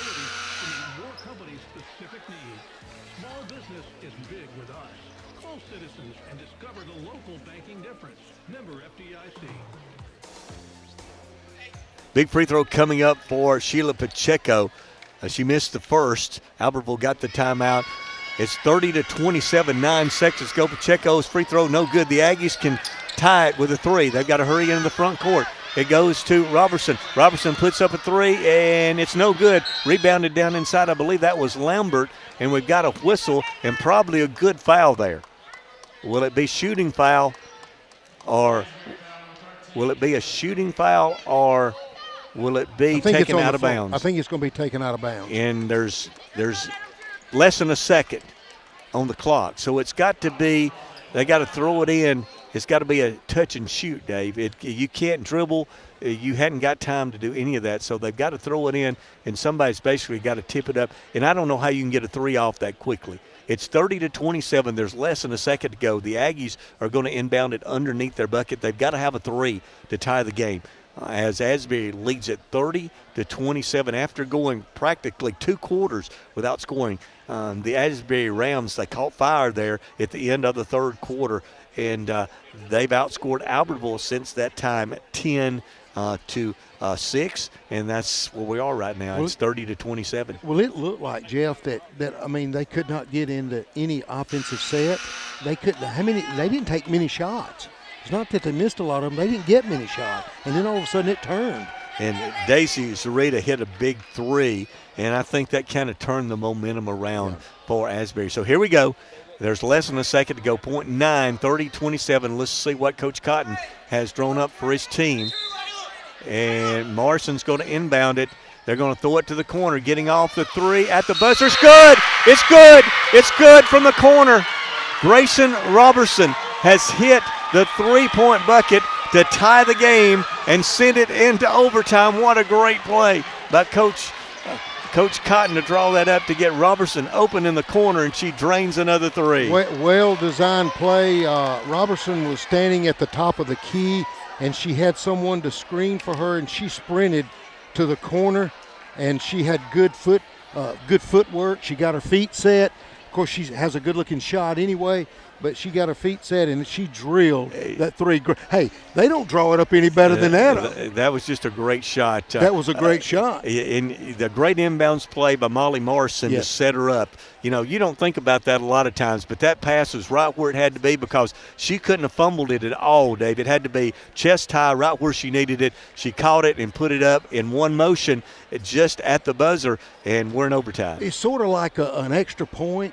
in football, I mean, you know, a lot of times the kicker gets the blame, but a lot of times the snap's not good. The holder's got to do his job, and same way with the inbounds pass had to do the job, and the screener. Screen had to do the job, had to get the screen at the top to free Robertson. So great teamwork there for the Aggies to tie this one up 30-30. So we're going to play 4 extra minutes. One other final this afternoon over in Albertville. They're playing at the Albertville Coliseum, where Boaz and girls varsity action defeated DAR 61-33 to move to the semifinals. And Asbury was less than a second. 0.9 seconds away from moving on to the semifinals. Now we'll restart with 4 minutes to go. What's going to be interesting is you talking about basketball is a game of momentum. Yeah. Is this going to adversely affect Asbury? Does Albertville have the momentum now? It's going to be interesting to see. We're going to see. As Asbury that time, as in the quarter, Asbury outscored Albertville 10-9, but Albertville hit the three-pointer at the buzzer. Grayson Robertson to send us into overtime. Asbury into the front court, and it's knocked away, and a scramble for the basketball. It's on the floor. A lot of girls there scrambling. It's going to be, is Pilkington okay, as she was knocked backwards there. And it's going to be Albertville's basketball because Asbury controlled the tip. And checking into the game now is Burson, I believe. And who's going to check out? It's going to be Lambert is going to check out. There was about 8 bodies on the floor. Just about the entire group that was out there was on the floor. Molly Morrison with the basketball in front court. 30-30, first overtime. Robertson, who's the hero just moments ago, gets it back to Morrison, who drives, has it stripped, and they're going to call a jump. Great defensive work inside there by Daisy Zarita to get a hand on the basketball. And they call the jump ball hell ball, and this time it will belong to the Asbury Rams. It's interesting they're not pressing now. Albertville in a zone. They're coming out with a zone. This is the way they started the game. Zarita's going to spin, shoot the shot off the back of the iron, no good. And Albertville coming away with a rebound. Morrison into the front court for the Aggies. It goes to, that is Carroll. Carroll in the corner, almost has it stripped away. Burson back inside Morrison. Great play, pass, and Morrison misses the shot at the rim. Pacheco's behind the defenses. Asbury gets it out quickly, and Pacheco will lay it up as Albertville went all for the rebound, and Pacheco was behind the defense. She has 14 points to lead the Rams. In the front court, Morrison's going to pull up from about 8 feet away, leave it short. Rebound goes to Asbury, and here come the Rams. Oregon coming up the floor, guarded there by Burson. Back to Zarita, and now Asbury will cross the stripe at half court against this Albertville zone. Oregon with a great move to the bucket, off the glass, no good. Rebounded there by Morrison for the Aggies. The Aggies trailing by 2. It's 32-30. Asbury with the lead. Morrison loses at half court, and Albertville picks up the loose ball. Great hustle. Both teams. Into the lane is Carroll. She'll put it up, no good. Rebounded there by Cruz. Pacheco once again behind the defense. She'll drive all the way to the bucket, leaves it short, but Morrison is going to be called for the foul. As Asbury basically, Dave, when the Aggies go to the bucket, they're leaking out at least 2 people. If they get the rebound, they're throwing over the Aggie defense. I was just about to say, Jeff, that this looks like a designed play that they are releasing as soon as the shot's being made by Albertville. Pacheco will shoot 2. First one is up and good. Sheila Pacheco, the 5'4" senior, 15 points, is checking out of the game. Will be Pilkington as once again Asbury even gets smaller on the floor. Is checking in for her is Karen Zarita, and Pacheco has hit another free throw. 2 for 2 there. Give credit to Asbury Rams. You know, after they got tied up, they've regrouped and they've scored the 4 points, all 4 points here in the overtime. 2 minutes to go. Morrison to the bucket. She puts it up short, and she looks tired too. It's just left a couple short here. As into the front court, here comes Asbury and Zarita, and going to be a reach-in foul that time, I believe, yes, on Sadie Carroll. And going to the free throw line now is Daisy Zarita. You know, if Asbury hits their free throws, they go up by 6 right here. That's huge. Yeah, Albertville, though, trailed, Dave, with 1:48 to go by 7, and they was able to make it up at the end of the game. Her first free throw is good. Of course, there's 1:56 to go. They're trailing by 5 now. Zarita has hit a free throw. She has 7 points on the day. She's got one more coming. Her second free throw rolls in. Oh, nice follow through on the free throw. Had that shooter's roll, didn't she, Dave? She sure did. She had that hand motion. 36-30, Asbury up by 6 in overtime. They'll work it around the perimeter, driving inside, kicking it out to the corner. That was Carroll, passed up the 3, drives, leaves it short, battle for the rebound, and it'll go off of Asbury. As at that time, Carroll had the open 3, decided to drive, didn't get a shot off, but the possession was saved. It was the last touch by Asbury.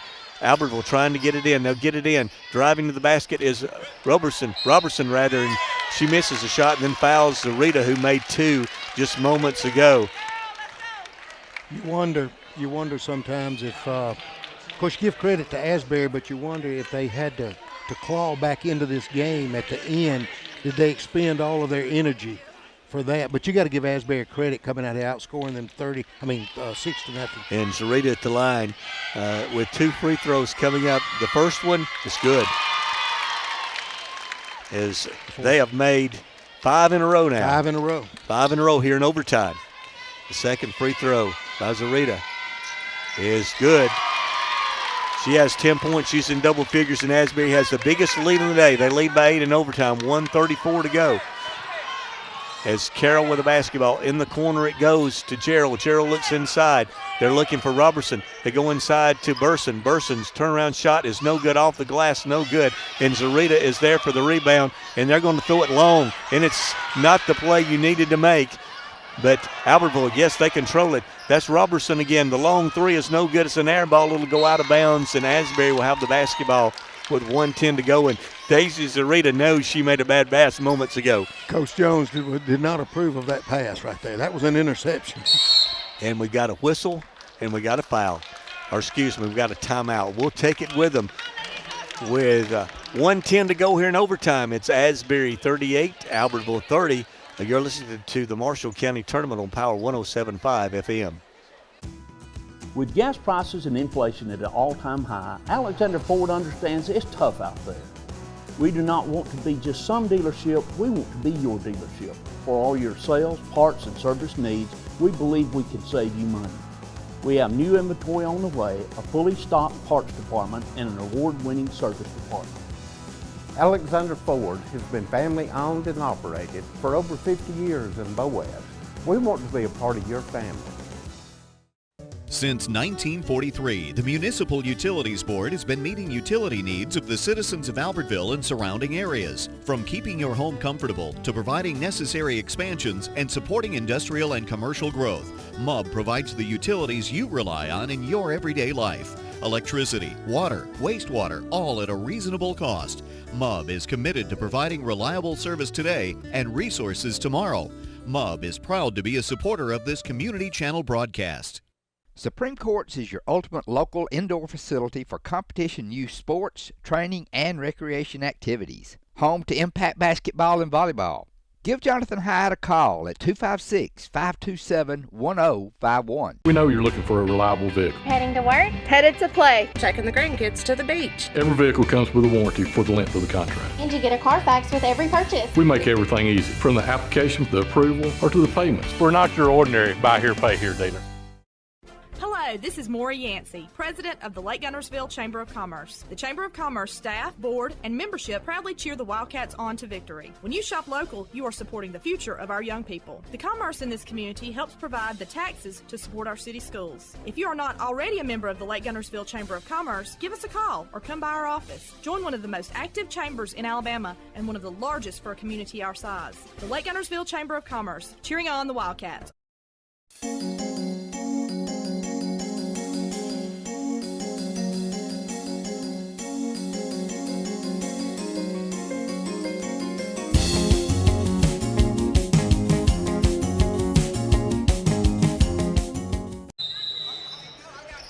Asbury will inbound the basketball. They'll throw a long baseball pass to Sheila Pacheco, and she's just going to bring it out. Albertville's going to be able to have to foul to get the ball back here. As we're going under a minute, Asbury with an 8-point lead is with a win. They'll move on to the semifinals. Back to Zarita in between the circles. They're not going to shoot. Albertville's going to be forced to foul to get the ball back, and Zarita's foul that time. A push coming from Robertson. Smart play by Pacheco. on that deep pass. She got it, but instead of going in for a potential layup miss, she pulled it back out. Smart play for the senior. This is going to be a huge win for this Asbury Ram team, this ladies team. They're just 49 seconds now away from a huge win for this program. As another made free throw by Pacheco. She's hit all her free throws in overtime. She hits another one. That's confidence right there. Sheila Pacheco, 6 points here in overtime, and 6 points, or excuse me, Zarita, 6 points in overtime. In the front court is the Aggies, 40-30, as Asbury's outscored Albertville 10-0, and they come away with a rebound, and it's all over but the celebrating now as Karen Zarita comes out and Cruz with the basketball to Pacheco. Pacheco goes inside to Zarita, has it knocked away. Albertville coming the other way, 26-25. 24, 40-30, and it's knocked away from Molly Morrison. And on the floor, we've got a whistle, and it's a jump ball. It'll be a jump ball, and I believe it'll be in the possession arrow favors the Aggies here with 19 seconds to go in the game. Albertville will inbound it, and they'll inbound it once again. That's the play that they ran without the screen to hit the three to send it into overtime. That time it didn't work, and losing it out of bounds, but the last to touch it there was the Rams with 12 seconds to go. Asbury has outscored Albertville 10-0 in overtime. It was 30-30 at the end of regulation, and Asbury has scored all 10 points, making 8 free throws. Molly Morrison in the paint. She'll pull up and shoot. It's short. Rebound by Zarita, and that's going to do it. 4-3-2. What a win for Coach Jimmy Jones and his program as Asbury has knocked off Albertville. The Asbury girls 40, Albertville 30. Congratulations to Coach Jimmy Jones and the Asbury girls as they'll move on to the semifinals here on Thursday night at Snead State. The Asbury Rams led at the end of the first quarter 12-11. It was tied up at halftime 17-17. At the end of the third quarter, it was 21-20 Albertville. At the end of regulation, it was 30-30, and then Dave Asbury dominated the overtime, outscoring Albertville 10-0. 8 of those from the free throw line. You know, you always wonder the psyche of teams that had the look like supposedly we're going to win the game, and then they lose it or it sends into overtime, and you wonder could they regroup? Did Albertville have all the momentum? But I tell you what, you've got to give the Asbury Rams all the credit in the world. They came out here, like you said, Pacheco hit a couple of layups, and excuse me, Zarita hit the free throws, and senior leadership just showed at the end of this ball game. Just a great job for Coach Jimmy Jones and his team. As you know, they were outsized today, but we know who has the bigger heart today. The Asbury girls, great win for this program and making it to the semifinals. Maybe the first time in school history it could they've be. made the semifinals. Oh, I bet it is. And, you know, just the fact that they looked like they were, you know, didn't score a point in the second or third quarter. And then Albertville was in control of the game. And then all of a sudden they went on a, 10-0 run? 10-0 run in overtime to win this. And Asbury 40, Albertville 30. Scoring number.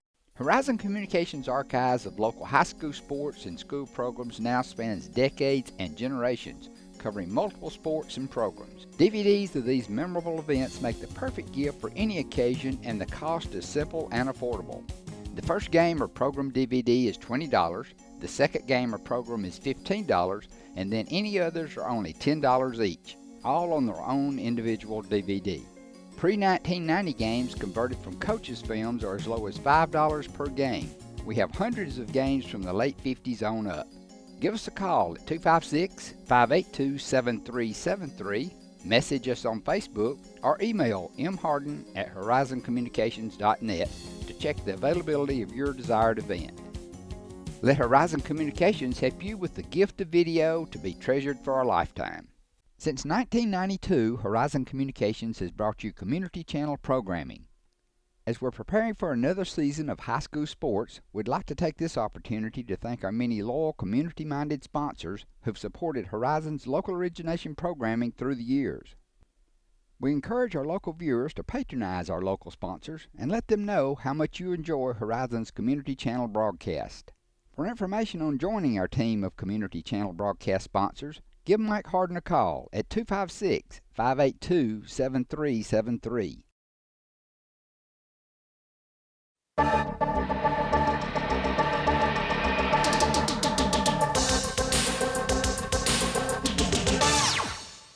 Ladies and gentlemen, and welcome to State Community College. Coach John Keesing's court at Wallace Plunkett Gymnasium for the 2024 Marshall County Basketball Tournament presented by the Marshall County Sports Hall of Fame. This is a varsity boys first round matchup between the Asbury Rams and the Albertville Wildcats. Your starting lineup. First for Asbury, number 12, Jacob McCoy.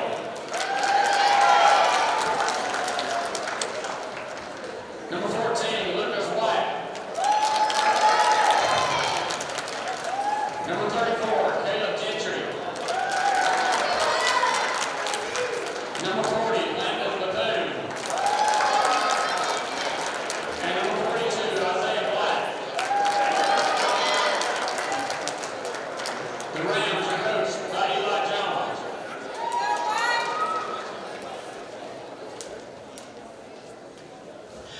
And then your starting lineup for Gunnersville. Number 3, Trayvon Avery.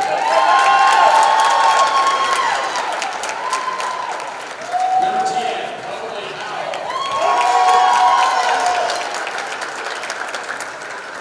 Number 12, Nate Peterson. Number 14, Jackson Porch. And number 24, CJ Scott. Wildcats are coached by Brett Zell.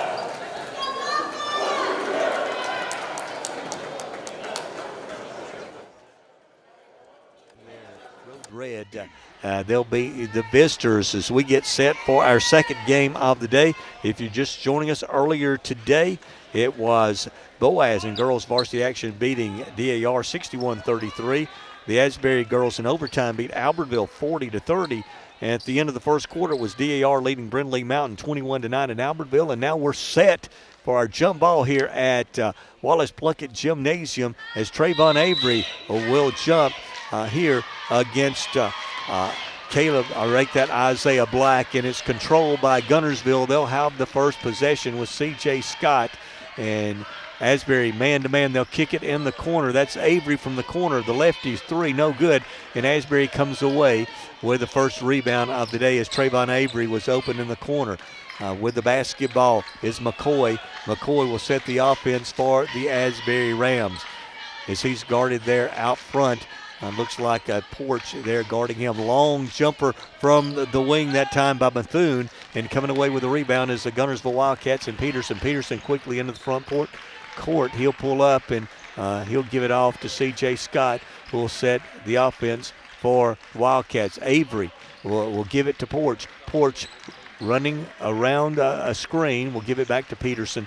Peterson will hand it off to I believe that's Oakley Howell. I said E.J. Havis. Oakley Howell is number 10, and he's on the floor, and that was Oakley Howell with the basketball. And they turn it over, and Gunnersville with the first turnover today. Good defense by the Rams, forcing that turnover. Out front with the ball is Gentry. Gentry guarded close there by Scott.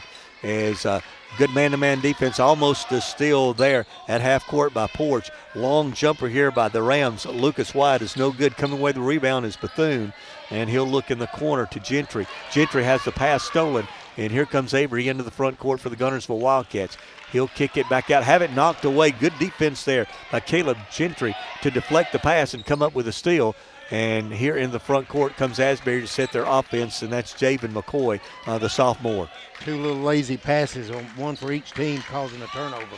McCoy with the basketball. He'll kick it back out to Gentry. Gentry's three is no good, and Gunnersville comes away with a rebound. Here comes C.J. Scott in the front court as we played 2 minutes with no score. Scott to the basket, and a great block down inside. I believe that was Lucas White with a block on C.J. Scott. Quickly in the front court, here come the Rams. That is a push that's on Landon Bethune, and we got a foul, and that foul may be called. Is that going to be on Porch? I believe that's on number 10. 10. That's not Havis. That's going to be Oakley Howell. They've changed the numbers on us, Dave. Okay. So that is Oakley Howell and not E.J. Havis, the 6'3 senior, picking up the personal foul. Sometimes they change numbers on us here at the county tournament, so that is Oakley Howell with a foul. Inside it goes. A turnaround jumper is up and good. Great move that time of the sophomore, Javen McCoy, with a good move in the paint and the jumper. Into the front court comes the Wildcats. Jackson Porch will go to Avery. Avery makes the move. It goes backcourt. Great backcourt cut that time by C.J. Scott. He'll lay it up on the reverse layup and score to tie the game at 2-2. Gunnersville coming out full court pressure and almost a steal there. We've got a whistle. Is it a held ball or a foul? It looks like it's going to be a foul, and that foul will go on Lucas White. The 5'7" junior, and Gunnersville will have the basketball back after the turnover and the foul. C.J. Scott's going to inbound it and get to Peterson. Peterson to Howell. Howell gives it to Porch. Porch will set the offense as he's guarded there by McCoy. Howell driving to the basket. He kicks it across. It was tipped, deflected, and it was deflected out of bounds, and that will go off Caleb Gentry and remain in possession of the Gunnersville Wildcats along the baseline underneath their own basket. 2-2 is your score. 5 minutes to go here in the first quarter. Inbounding the ball is Howell. He'll kick it out front, and that is Howell with the basketball. That was Porch that inbounded, and Howell misses a great move to the basket there. Just missed the layup at the rim. Just wouldn't fall. He made a great move. Got into the lane, just couldn't knock it down. Trayvon Avery there working against Lucas White. White almost turns it over. Bad pass, and we've got a scramble for the basketball. It is going to be a foul, and that foul will go against Landon Bethune. And up and quickly coming in the game for Gunnersville, that is going to be Dadrian Walker is checking in, and also checking in for Gunnersville will be Cam Logan. And inbounding the basketball is Waller.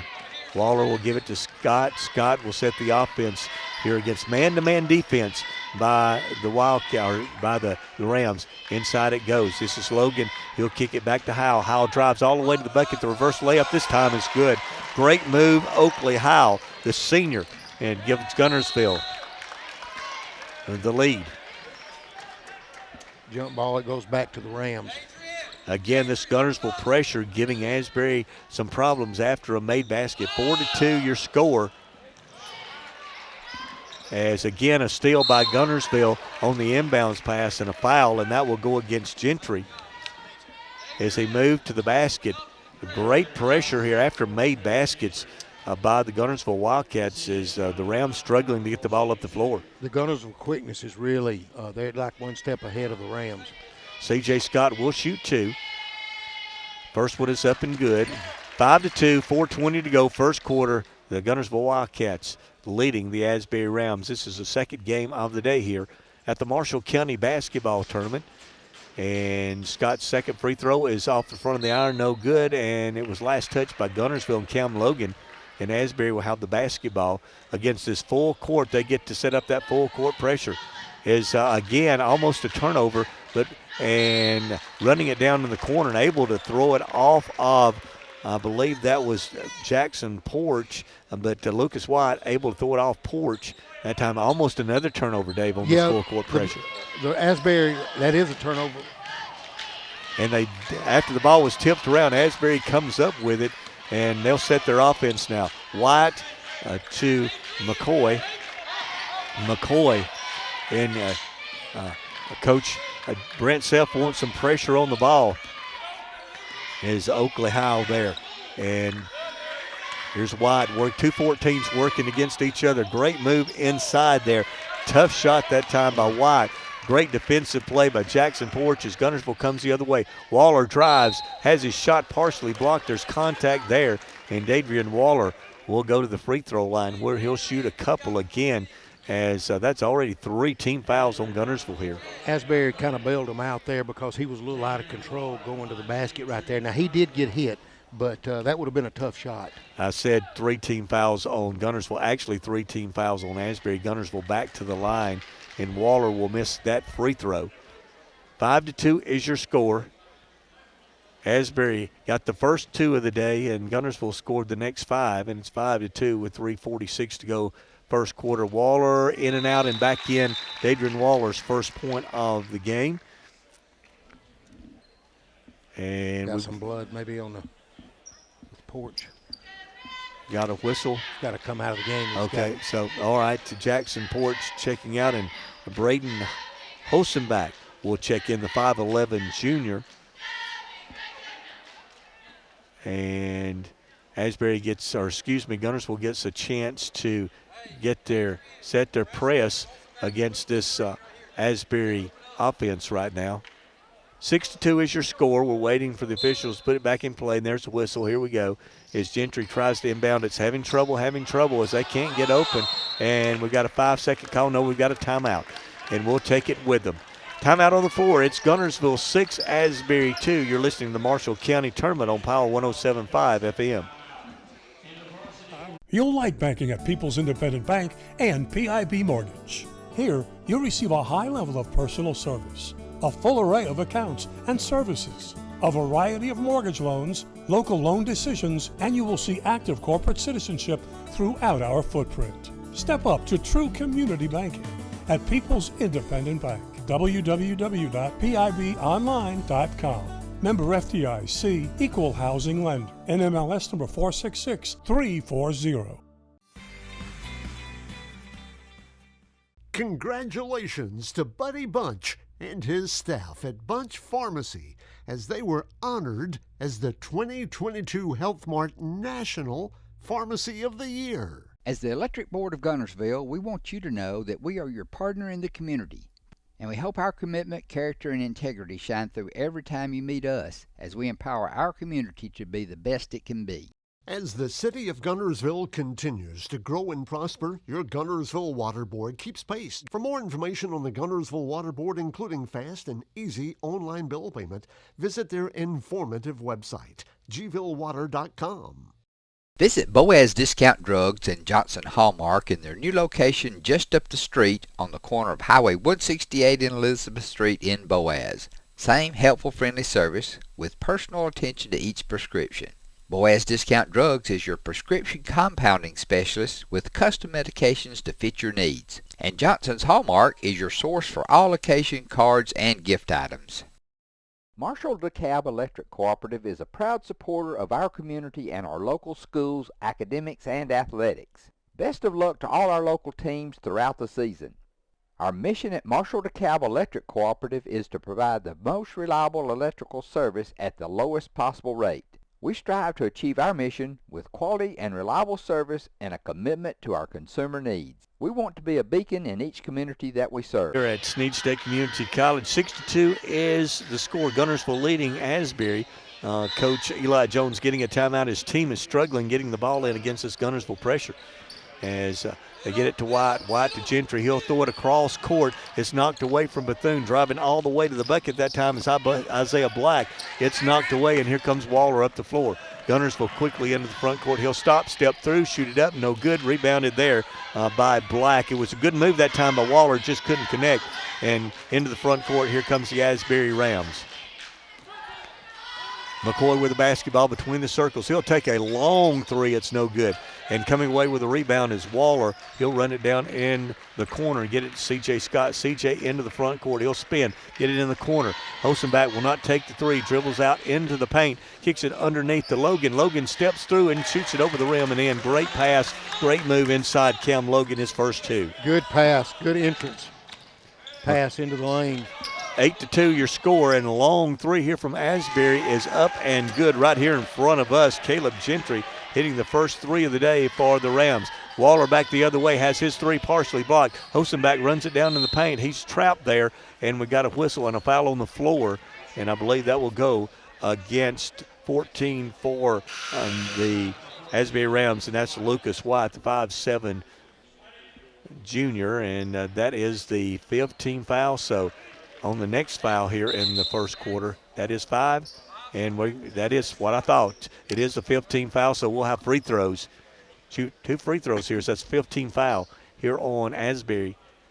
That was a good hustle by Hosenbach. to get that offensive rebound. Yeah, he's the smallest guy on the floor, and he got in there battling and got that offensive rebound. Hosenbach will shoot 2. 2:39 to go, first quarter. Guntersville up now 8 to make that 9-5 as Hosenbach hits the first free throw. Checking into the game for Asbury, Colin Parker, the 5'8 sophomore for the first time. And here comes E.J. Havis. He's wearing number 13 today. Dave? Number 13. Number 13 as he has checked in the game. Second free throw coming up for Braden Hosenbach, and it's off the front of the iron, no good. And Asbury comes away with a rebound. I think that's down inside. That's Gentry. Into the front court is Bethune. Bethune looks for help. Will give it over to McCoy, and McCoy will set the offense here in the big logo here at Snead State here in front of us. McCoy works it to the wing. Back to Gentry. Gentry's going to put up another 3. That one's off the back of the iron. Great rebound there by Bethune.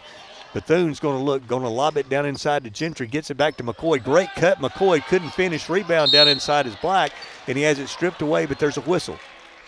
Very good passing on the inside by Asbury right there. Just couldn't get it. Well, Asbury had an opportunity, had second chance opportunities there, just couldn't get it to go. 9-5 is your score. Guntersville with the basketball. 2 minutes to go here in the first quarter. Hosenbach with the basketball. Gives it to Porch. Porch back to Avery. Goes to Porch. Porch drives down the lane. Stops and a whistle, and he's going to be called for the foul. He was driving, I said down the lane, he was driving down the baseline. And it was called for the walk, and looks like he's got a bandage on that left hand. And a great play there by Porch, almost a steal, but couldn't save it, and Asbury gets it in the front court with McCoy.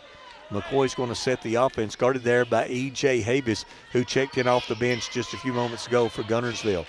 9-5 is your score. Guntersville the lead. The long three-pointer from Gentry once again here in front of us. No good. Great rebound down inside. You got to give it to these Asbury guys. The last couple of possessions, they're outsized, but they're doing some work on the offensive glass. Colin Parker did a great job of getting inside the position, and he got the rebound. Didn't get the basket, but he's going to the free throw line for 2. 5'8 sophomore doing a great job on the offensive glass that time for the Rams. First shot free throw is no good, and Dave Peterson is going to check in. He's going to check in for Kim Logan.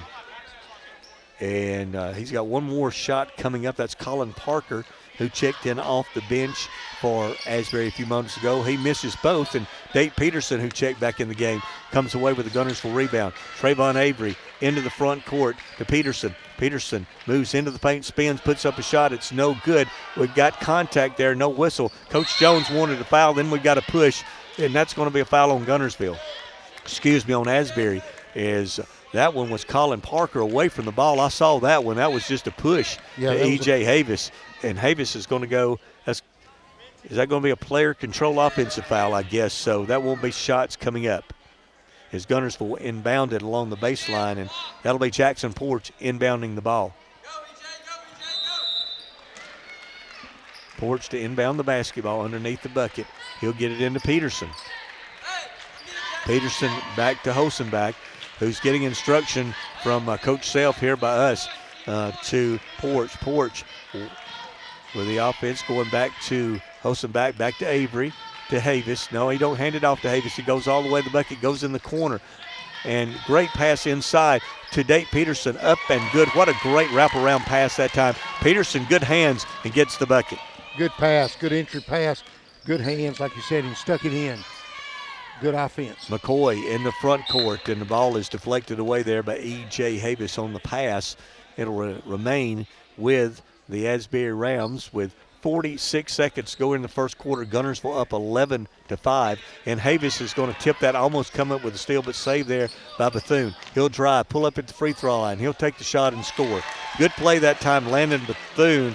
He was able to gather himself as the defender went by and knocked down the 15-footer. Hosenbach into the front court for the Guntersville Wildcats. Asbury playing man-to-man. They'll go to Porch. Porch spins in the lane. Great pass inside once again to Peterson. Great assist, great pass. Peterson able to finish at the rim. Peterson back-to-back baskets as Guntersville leading 13-7 with 11 seconds to go. Porch has great vision. with the ball. Asbury could get the last shot. That's a long jumper by McCoy. It's no good. Can Gunnersville get a shot off with two? With one, they didn't get it off. And that's the end of the first quarter with the Gunnersville Wildcats leading the Asbury Rams 13-7. You're listening to the Marshall County Basketball Tournament on Power 107.5 FM.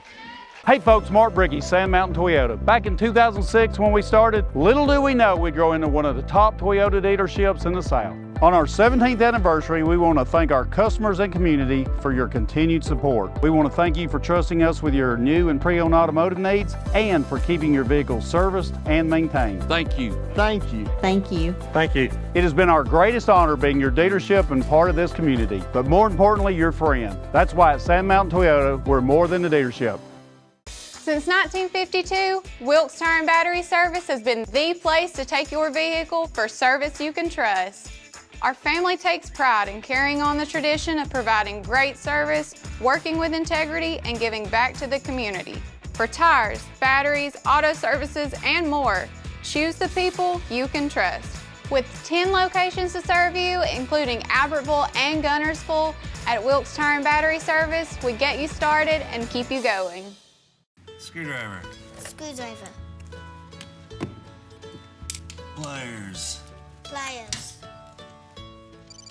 Phone. Care can be distracting. Phone.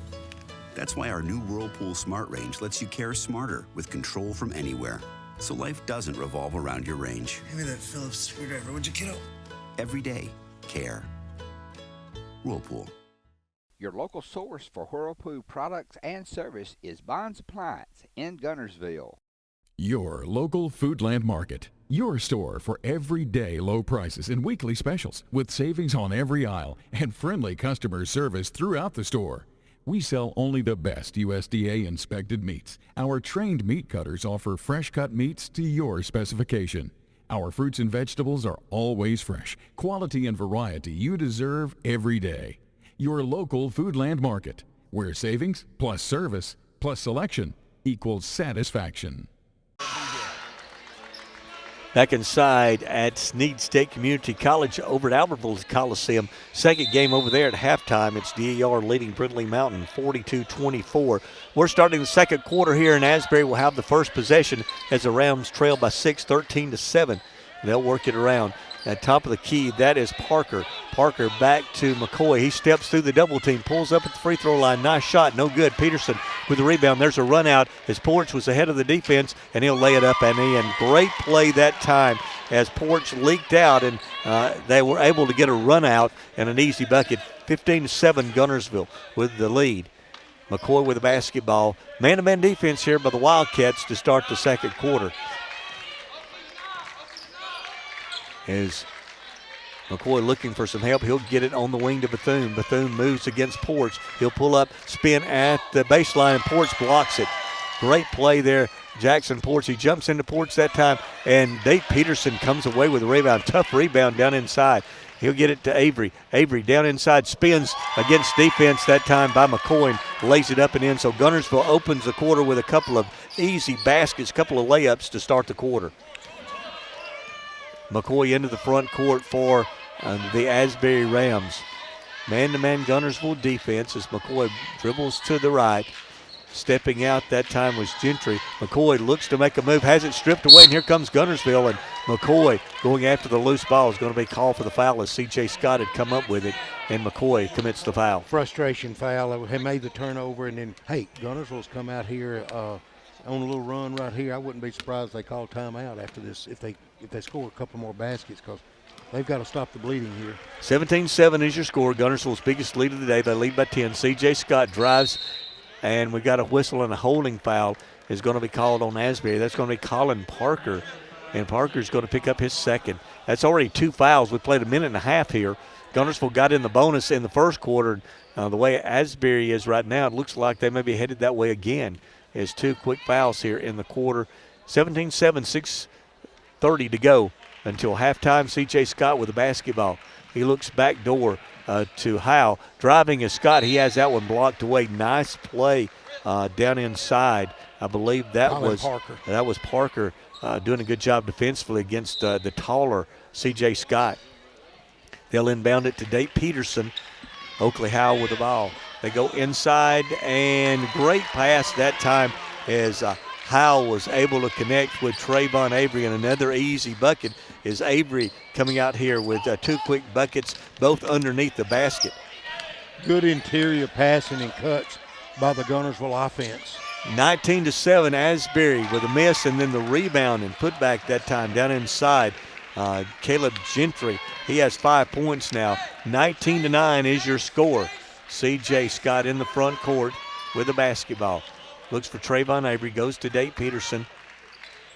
Howell, and back to Porch, back to Howell. Here's Scott with the basketball, spinning in the lane. Great move, great spin move right around the defense that time by Caleb Gentry. And then we've got a whistle and a timeout. 21-9 is your score.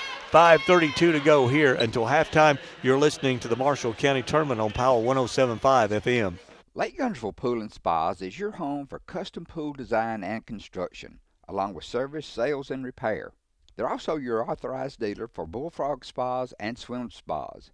For your new construction or redesign of your existing personalized outdoor space, visit our large showroom, located at the top of the mountain in Gunnersville. Call Lake Gunnersville Pool and Spas at 256-582-4050. RE/MAX Gunnersville is a proud supporter of the Gunnersville City Schools academics and athletics. Best of luck to the Wildcats throughout the year. For all your real estate needs, call on the local professional staff at RE/MAX Gunnersville, 256-582-5585.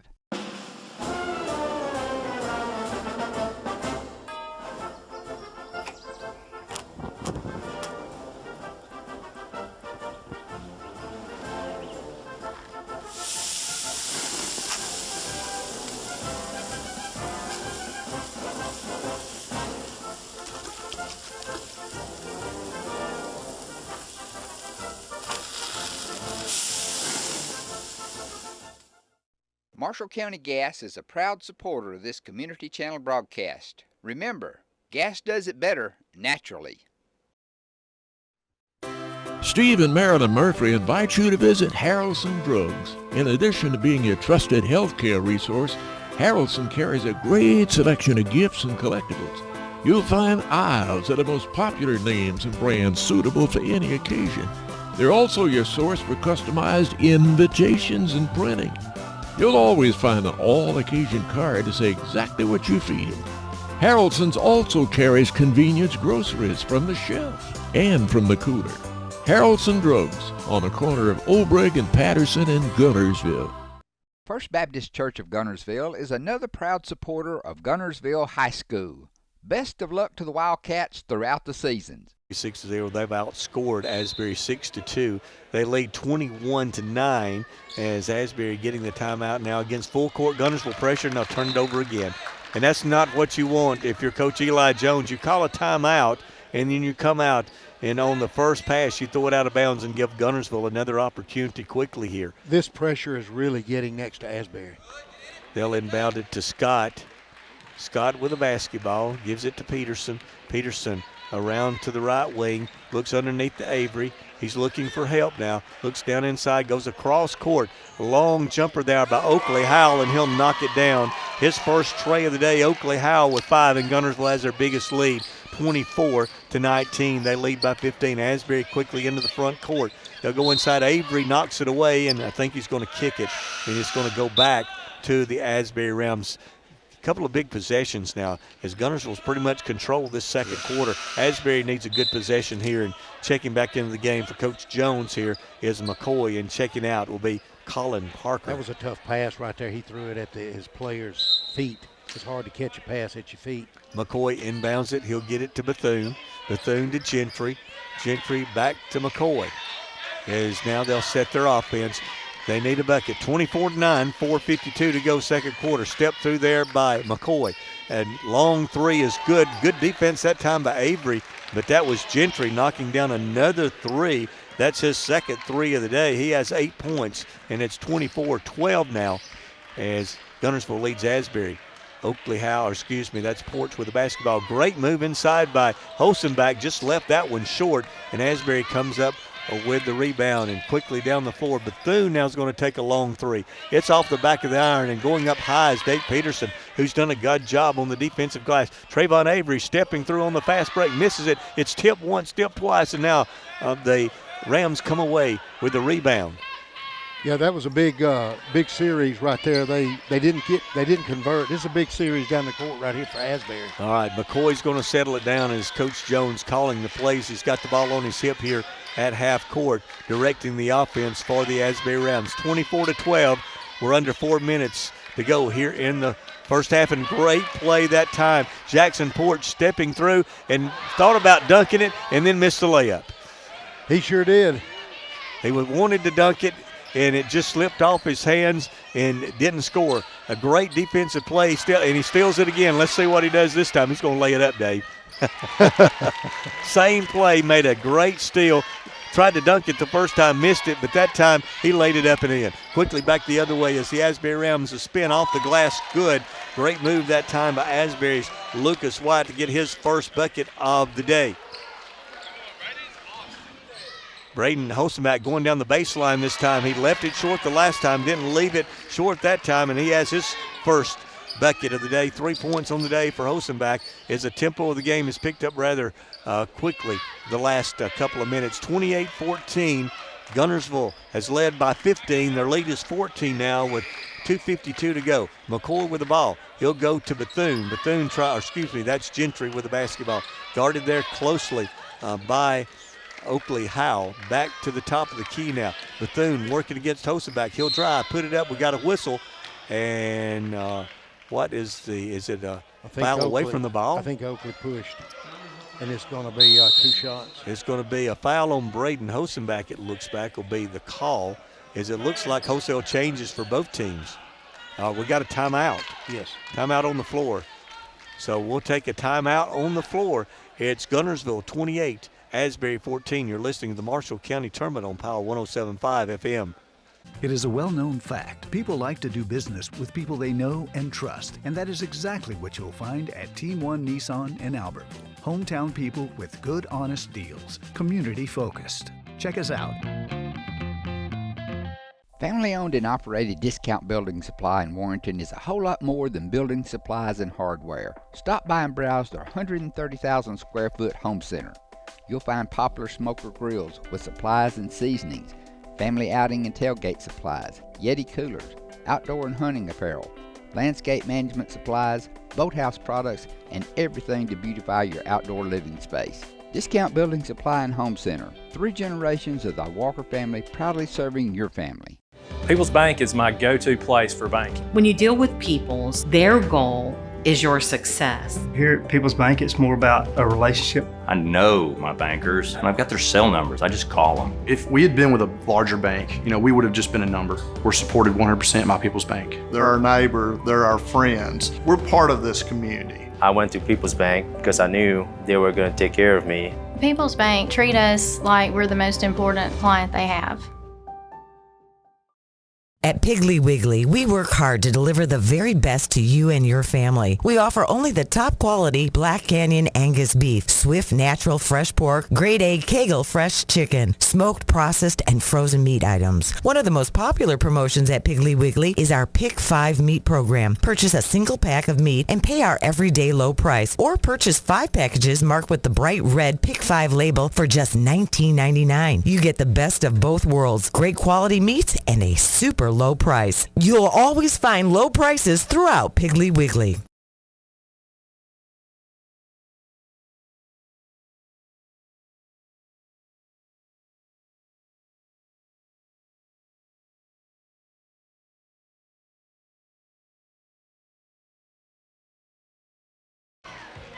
Guntersville that last timeout. As we get back to the action, the Wildcats have a 14-point lead. 28-14. Looks like Landon Skillman in the game for the first time now for the Asbury Rams. As inbounding the ball will be McCoy. He gets it in to Parker. Parker looking for some help, looking for McCoy. He's guarded there, and that could be a 5-second. They're going to call him for 5 seconds. As Guntersville, they just locked on to their man and didn't let anybody come help him that time. He couldn't make the pass. Yeah, it's just relentless pressure by the Gunnersville defense. I mean, that was as good a man-to-man defense as you'll see, as everybody was locked onto their man. C.J. Scott now with the basketball after the Asbury turnover. Gunnersville's biggest lead has been 15. They lead by 14. Peterson with the basketball. He looks down inside, gets it back to Scott. Scott between the circles, dribbles between the legs, down the paint. He'll spin, he'll look in the corner, wide open in the corner. Oakley Howell by swish. That's his second tray. Oakley Howell, the first player in double figures there. Great play. Give the assist that time to C.J. Scott in a three-pointer by Oakley Howell. Gunnersville's biggest lead now 17, 31-14. We got a whistle, and they're going to call a hold. And let's see who that will be on. That's going to be on C.J. Scott. And C.J. Scott committing the foul. That's a second team foul on Gunnersville. Cam Logan is checked back in the game off the Gunnersville bench. McCoy trying to inbound is having trouble. He'll get it into Parker. Parker working against Howell. Back to Skillman. Skillman looking for some help. He'll drive the baseline spin. Looks back outside. We got a whistle and he walked. Again, the Gunnersville defense, Dave, have just locked onto their man. They really are. They're overplaying, but they can get back. So everybody's locked on their man, like you said. There's no help defense. Everybody's just locked one-to-one. You get on your man. C.J. Scott with the basketball after the turnover. Goes baseline, kicks it in the corner. There's Howell again for a three. This time it's short, and Skillman comes up with a rebound for Asbury. Looks for some help and gets it to Parker. Parker will bring it into the front court and now give it off to McCoy. McCoy dribbling between the circles, guarded there by Holzenbach. And he'll drive all the way, pull-up jumper, no good off the iron. Going up high for the rebound is Cam Logan, and he is pushed from behind there by Skillman. Foul on Skillman. That'll be the third, and Gunners will have the basketball as E.J. Havis, I believe, is set to check in. You know, every shot is contested. There is no easy shot for Asbury. And that is exactly what Coach Self called the timeout just a few moments ago on the free throw. And since that time, their defense pressures really, they've ratcheted it up here in the second quarter. 31-14, we've got a minute to go in the first half. Great cut, Cam Logan, and the pass there from Waller. There's contact as Logan went flying, and he's going to be fouled. Looks like that's going to be on Lucas White. The foul, and that's his third already, so he's in a bit of some foul trouble. One of the starters for Asbury, the 5'7" junior Lucas White with a foul, and that'll send Cam Logan to the free throw line, shooting two. The first one is up and good. They're playing with a senior and two sophomores and a junior out there. They younger players are getting a lot of experience out there. 32-14, Logan's second free throw. They're going to wipe it off. Somebody was in the lane early, and they're going to wipe it off. It was no good, but it wasn't counted. Biggest lead of the day for Gunnersville, 32-14 with 57 seconds to go here until half. Again, having trouble getting it in. They'll get it into McCoy, and they've got a 3-on-2 if they hurry. The long three is no good. Going high for the rebound. It's knocked around on the floor. Coming up was Waller with the ball. Going all the way to the bucket is Hosenbach. He'll stop, spin, kick it out to Logan. Logan's three is no good. Rebound there, tipped around and controlled by Asbury. Coming back the other way quickly is McCoy. He'll spin in the lane, pull up from 8 feet away and knock it down. Nice shot by Javen McCoy, the sophomore. Gunners will quickly back the other way with Hosenbach into the paint. He'll kick it out to Havis. Havis is going to take a long three. It's no good. A little push off there by Waller. No call. He gets the rebound. Misses the short one and rebounded there by Asbury. Coming away is Parker once again. He'll get it to Gentry. Gentry will get it to Parker, and there's a push there as Hosenbach went for the steal, didn't get it, and made contact here in front of us against Colin Parker. 32-16. With 10 seconds to go here in the first half as Asbury will inbound it into the back court, and they've got to hurry. 8, 7, 6, 5 seconds. McCoy goes to the basket, puts it up, no good at 3 seconds, and there's a whistle and a foul on the Wildcats, and Coach Brent Self shaking his head there on that one. He didn't like that defense, but that was a good penetration by McCoy for Asbury, taking it to the basket. He's going to get 2 free throws. First free throw is up and good for the sophomore. He has 5 points here in the first half, and it looks like checking in off the bench is Jackson Porch. one of their three-point shooters, and look for them to push it quickly if they make this and try to get off a three-point shot with 3.7 seconds to go. We make some both, so Gunners will have to be quick. Here comes Hoseback. He'll go into the corner. The long three at the buzzer is up, and it would have counted, but it did not go off the back of the iron. We've reached halftime where the Gunnersville Wildcats lead the Asbury Rams 32-18. You're listening to the Marshall County Basketball Tournament on Power 107.5 FM. With gas prices and inflation at an all-time high, Alexander Ford understands it's tough out there. We do not want to be just some dealership, we want to be your dealership. For all your sales, parts, and service needs, we believe we can save you money. We have new inventory on the way, a fully stocked parts department, and an award-winning service department. Alexander Ford has been family owned and operated for over 50 years in Boaz. We want to be a part of your family.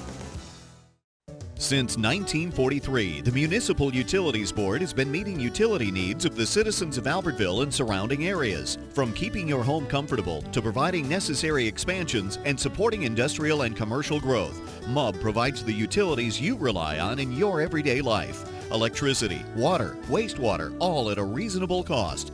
MUB is committed to providing reliable service today and resources tomorrow. MUB is proud to be a supporter of this community channel broadcast. Supreme Courts is your ultimate local indoor facility for competition youth sports, training, and recreation activities. Home to Impact Basketball and Volleyball. Give Jonathan Hyde a call at 256-527-1051. We know you're looking for a reliable vehicle. Heading to work? Headed to play. Taking the grandkids to the beach. Every vehicle comes with a warranty for the length of the contract. And you get a Carfax with every purchase. We make everything easy, from the application to the approval or to the payments. We're not your ordinary buy here, pay here dealer. Hello, this is Maury Yancey, President of the Lake Gunnersville Chamber of Commerce. The Chamber of Commerce staff, board, and membership proudly cheer the Wildcats on to victory. When you shop local, you are supporting the future of our young people. The commerce in this community helps provide the taxes to support our city schools. If you are not already a member of the Lake Gunnersville Chamber of Commerce, give us a call or come by our office. Join one of the most active chambers in Alabama and one of the largest for a community our size. The Lake Gunnersville Chamber of Commerce, cheering on the Wildcats.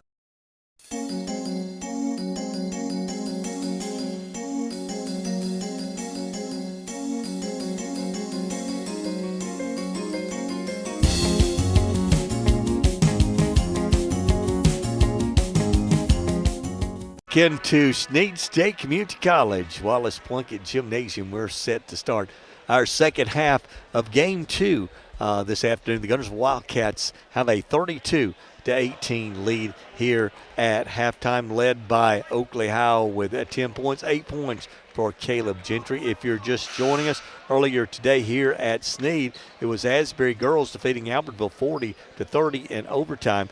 And also the Boaz girls got a win in Albertville against DAR in the first round there at Albertville 61-33. We're set for the second half. Gunnersville will have the first possession. Looks like our starters are the same as Avery and Scott. Peterson, Howell, and Porch are on the floor for Gunnersville. Isaiah Black, and there's a ball knocked away by Gentry as he started. Gentry, McCoy, Wyatt, Bethune, and Black are the starters for Asbury, and we're going to start both halves with a turnover for each team. Gunnersville turns it over, then Asbury right back as they get it into the paint and turn it over. And up at Albertville right now, we've got a final in that game at Albertville boys varsity action. It was DAR 75-43 over Brindley Mountain this afternoon. That is a final up there, and we're just starting the second half, and they're moving on to their third game there. Trayvon Avery trying to go inside. They're going to turn it over again. That's 2 turnovers to start the second half for Gunnersville. Bethune moves in, and he turns it over. Back-to-back turnovers for both teams to start the second half. Here's Avery going all the way down to the baseline underneath the glass. He'll kick it outside. There's a long three-pointer, and once again, there's the answer as Jackson Porch knocks down his first three-pointer of the day, and Gunnersville has a 17-point lead at 35-18. In the front court is the Rams. And McCoy trying to go inside. It's deflected. So he's trying to go inside to Black. That was deflected away down inside by Porch. And actually they're going to say, who's it? I thought it was. I thought they were going to give it to Gunnersville. I thought it was off Porch. And now they're going to say it is Asbury basketball, and McCoy will inbound it. and he'll inbound it to Wyatt. Wyatt with the basketball, and he falls down and turns it over. So that's 3 turnovers here in the first minute and 9 seconds for the Asbury Rams. Not a way you want to start. So each team, 3 turnovers for Asbury, 2 turnovers for the Guntersville Wildcats, but Guntersville does have a 3 just a few moments ago from Jackson Porch. C.J. Scott going all the way to the bucket. He's going to kick it into the corner and wide open in the corner, and you can't leave Oakley Howe wide open because he just drained the 3, and Guntersville has their biggest lead at 38-18. They're up 20 and they come up with a steal. Goes inside to Howe. It's knocked away, but Scott there on the rebound, and Guntersville has taken control. They lead 40-18. And quickly we've got a timeout, and Coach Eli Jones is going to get a timeout. His team having trouble here to start the quarter. It's a full timeout. We'll take it with them. 40-18 is your score. The Guntersville Wildcats leading Asbury. You're listening to the Marshall County Tournament on Power 107.5 FM. You'll like banking at People's Independent Bank and PIB Mortgage. Here, you'll receive a high level of personal service, a full array of accounts and services, a variety of mortgage loans, local loan decisions, and you will see active corporate citizenship throughout our footprint. Step up to true community banking at People's Independent Bank. www.pibonline.com. Member FDIC, Equal Housing Lender. NMLS number 466340. Congratulations to Buddy Bunch and his staff at Bunch Pharmacy as they were honored as the 2022 Health Mart National Pharmacy of the Year. As the Electric Board of Guntersville, we want you to know that we are your partner in the community, and we hope our commitment, character, and integrity shine through every time you meet us as we empower our community to be the best it can be. As the city of Guntersville continues to grow and prosper, your Guntersville Water Board keeps pace. For more information on the Guntersville Water Board, including fast and easy online bill payment, visit their informative website, gvillewater.com. Visit Boaz Discount Drugs and Johnson Hallmark in their new location just up the street on the corner of Highway 168 and Elizabeth Street in Boaz. Same helpful, friendly service with personal attention to each prescription. Boaz Discount Drugs is your prescription compounding specialist with custom medications to fit your needs. And Johnson's Hallmark is your source for all occasion cards and gift items. Marshall DeKalb Electric Cooperative is a proud supporter of our community and our local schools, academics, and athletics. Best of luck to all our local teams throughout the season. Our mission at Marshall DeKalb Electric Cooperative is to provide the most reliable electrical service at the lowest possible rate. We strive to achieve our mission with quality and reliable service and a commitment to our consumer needs. We want to be a beacon in each community that we serve. The Guntersville Wildcats has opened this second half on an 8-0 run. They have their biggest lead of the game. They lead by 22, 40-18, and still full court pressure. It's giving Asbury has the entire game some problems as they throw it once again and they'll turn it over. That is 4 turnovers, Dave, to start the second half for Asbury. They've had 1 shot at the basket and 4 turnovers. I was going to say, have they even gotten a shot? Had 1 shot at the basket and turned it over 4 times in the first 2 minutes, and they're down 22. That's not a way you can get back in the game. C.J. Scott with a basketball to Avery. Avery dribbles to the top of the key, some contact inside, no whistle. There's a long three-pointer once again, and swish. That's Oakley Howe knocking down another 3. He has 16 on the day. Oakley Howe with a 3-point bucket, 43-18.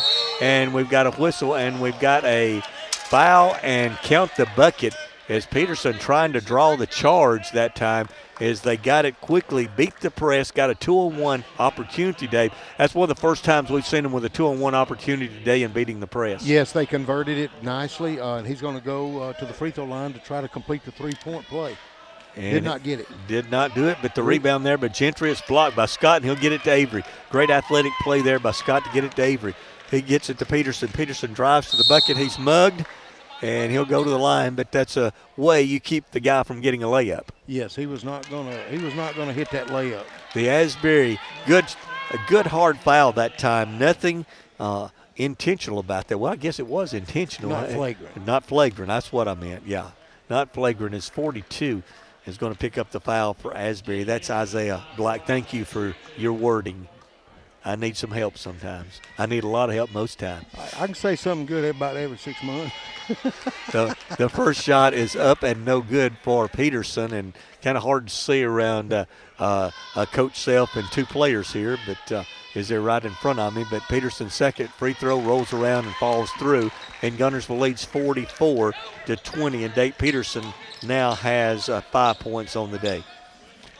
Guntersville Asbury with the basketball, throws over the Guntersville pressure. McCoy now will set the offense as they need a bucket, as they've only scored once in this quarter. There's a shot by McCoy. Good shot. Nice shot. That young man's going to be a great player in Marshall County, only a sophomore. Yes. Great drive. He pulls up, great touch from about 8 feet away. He has 8 points today. Javen McCoy for Asbury. He's done that twice today. Scott looking for some help. Avery's going to take a three and knock it down. Guntersville is red hot from behind the arc to start the quarter. 47-22 as Trayvon Avery knocks down his first tray. Quickly into the front court is the Asbury Rams as they beat the pressure quickly. Now they're set their offense. This once again is McCoy. He's going to take a long three. No good. Battling for the rebound. I believe Guntersville, nope, they're going to say last touch down inside was Isaiah Black, the 6'3" sophomore. Couldn't come away with the rebound, and now Guntersville will have possession. C.J. Scott into the front court for the Wildcats. He'll dribble to the right wing. Looks down inside, and he'll go down inside to Avery. Avery pull up, defended there well. Good play down inside by Gentry, and he comes away with the basketball for Asbury. Is it Gentry, and also Skillman was there, not Skillman, but Bethune there defensively. McCoy with the basketball. He'll drive to the bucket along the baseline, goes baseline. Great pass inside. It went off the hands of Black, but Bethune was there. Missed the easy shot, but he'll get two as there's a Guntersville foul inside. Great pass by Javon McCoy. Good pass in the interior passing. He just could not get it to go down. I thought it was going to be a chance for a three-point play. C.J. Scott picking up that personal foul. Free throw is up and good as Landon Bethune now with 3 points on the day. He'll have one more free throw as Colin Parker, the 5'8" sophomore, is checked back in. He played in the first half but did not score. Second free throw by Bethune is also up and good. He has 4, and it's now 47-24. Guntersville up by 23 here in the third quarter. Peterson with the ball. A free throw line extended back to Scott. Scott between his legs will drive to the bucket, all the way to the bucket, and count the bucket, and trying to draw the charge down inside was Bethune. Great drive. C.J. Scott to score, and he'll go to the line to try to complete the three-point play. Good play by Scott. He just took it to the basket, and he finished it and going to go for the three-point play. C.J. Scott, 5 points, make that 7 points on the day. He'll have a chance for his 8th. Is to extend this Guntersville lead to their biggest lead of the day, and he does. It's a 26-point lead for Guntersville with 3:51 to go, and we've got another turnover here by the Asbury Rams. What is that, 6 this quarter? Yes. We played half the quarter. There's 3:50 to go. They've turned it over 6 times. They've scored 6 points here in the second half with 6 turnovers. Guntersville as a steal that time. Good job by McCoy stepping through to get the steal. He's going to lay it up, leave it short, and Guntersville coming back the other way quickly. Here's Scott. They've got numbers if they hurry, and going to pull up, and in the corner, Trayvon Avery's going to take the three. This time it's missed. That's one of the few Guntersville's missed this quarter, but Dave Peterson is on the glass once again, and he gets the offensive board in the putback for Dave Peterson. Well, they crashed the boards and got a second chance opportunity, and they put it back in. Avery into the front. It's in the front court was McCoy, and he gets it down quickly to Colin Parker, who scores at the rim for Asbury. And Parker, his first bucket of the day. Avery with the basketball. Reach-in foul is going to be called against Gentry. And it's going to be his second as Caleb Gentry's called for the personal foul. 52-26 is the score as Peterson will check out. What a great job he's done on the boards, both offensively and defensively today for the Guntersville Wildcats. He's just a good blue collar. I mean, he just works hard down inside, doesn't he? Cam Logan in for Peterson, and C.J. Scott will inbound it to Logan. Back to Howe. Howe with a basketball. He'll drive to the bucket, lay it up high off the glass. Great move, Oakley Howe. Great day for him. 18 for Oakley Howe, 8 here in the quarter. And do we have another steal? Almost, but it's lost out of bounds by the Guntersville Wildcats. This full court pressure has given Asbury, and we've got a timeout. Asbury timeout with 2:54 to go in the third quarter. It's Guntersville 54, Asbury 26. You're listening to the Marshall County Tournament on Power 107.5 FM. Hey folks, Mark Bricky, Sand Mountain Toyota. Back in 2006 when we started, little do we know we'd grow into one of the top Toyota dealerships in the South. On our 17th anniversary, we want to thank our customers and community for your continued support. We want to thank you for trusting us with your new and pre-owned automotive needs and for keeping your vehicles serviced and maintained. Thank you. Thank you. Thank you. Thank you. It has been our greatest honor being your dealership and part of this community, but more importantly, your friend. That's why at Sand Mountain Toyota, we're more than a dealership. Since 1952, Wilkes Tire and Battery Service has been the place to take your vehicle for service you can trust. Our family takes pride in carrying on the tradition of providing great service, working with integrity, and giving back to the community. For tires, batteries, auto services, and more, choose the people you can trust. With 10 locations to serve you, including Albertville and Guntersville, at Wilkes Tire and Battery Service, we get you started and keep you going. Screwdriver. Screwdriver. Pliers. Pliers. Phone. Care can be distracting. Phone. That's why our new Whirlpool Smart Range lets you care smarter with control from anywhere. So life doesn't revolve around your range. Give me that Phillips screwdriver, would you, kiddo? Every day, care. Whirlpool. Your local source for Whirlpool products and service is Bond's Appliance in Guntersville. Your local Foodland Market. Your store for everyday low prices and weekly specials with savings on every aisle and friendly customer service throughout the store. We sell only the best USDA inspected meats. Our trained meat cutters offer fresh cut meats to your specification. Our fruits and vegetables are always fresh, quality and variety you deserve every day. Your local Foodland Market, where savings plus service plus selection equals satisfaction. Big quarter already for the Guntersville Wildcats. They had 32 at halftime. They've scored 22 points. We've got still about 3 minutes to go here in the third quarter as they've outscored Asbury in this quarter 22 to 8, and that's they've been able to pull away to this 54-26 lead as Asbury, after the timeout, will inbound at Guntersville. Still full court pressure. They'll inbound it to Bethune. He needs help as he's double teamed. He tries to step through, and there's no doubt about that's a foul. You know, he could not find a teammate. He tried to step through and lowered his shoulder and just ran over a Guntersville player as Bethune picks up the foul. Good trap defense. That's his fourth. That's his fourth as Guntersville inbound it with Trayvon Avery to C.J. Scott. Scott with the basketball. He goes down inside. He was looking for Howell back door. Not a very good pass there, and as the turnover as Asbury comes the other way, and a long three, a wild shot that time by Gentry, and coming back the other way as the Guntersville Wildcats, they go down inside, and the pass by Jackson Porch. He had an open guy, and that was Cam Logan. But even with a big lead like this, Coach Self's not going to like that play. No, he's looking. He's always looking to coach and wants the players to execute. And he's having a word with Jackson Howell. Could have made a two-hand pass. It would have been probably a layup. He tried to make a fancy pass and didn't connect. And great play there by McCoy going to the bucket. And I guess it's going to be Hosenback. Nope, they're going to call it on Cam Logan. It's going to be called for the foul. You know, if Colin Parker, you know, he's just a sophomore. He can hit the weights and put on a little bit of weight, not too much, but hey, he's got a chance to, he's going to be a good player. McCoy's first shot is no good. As Javon McCoy, the sophomore, he leads the Rams, or as he and Gentry both have 8 here for Asbury today. His second free throw also no good. And Cam Logan has a rebound for Guntersville. They come quickly the other way with Hosenback. He drives the baseline, goes all the way to the bucket. We've got to push before the shot. And we'll inbound it along the baseline. I believe they're going to call that before the shot as the foul on Colin Parker.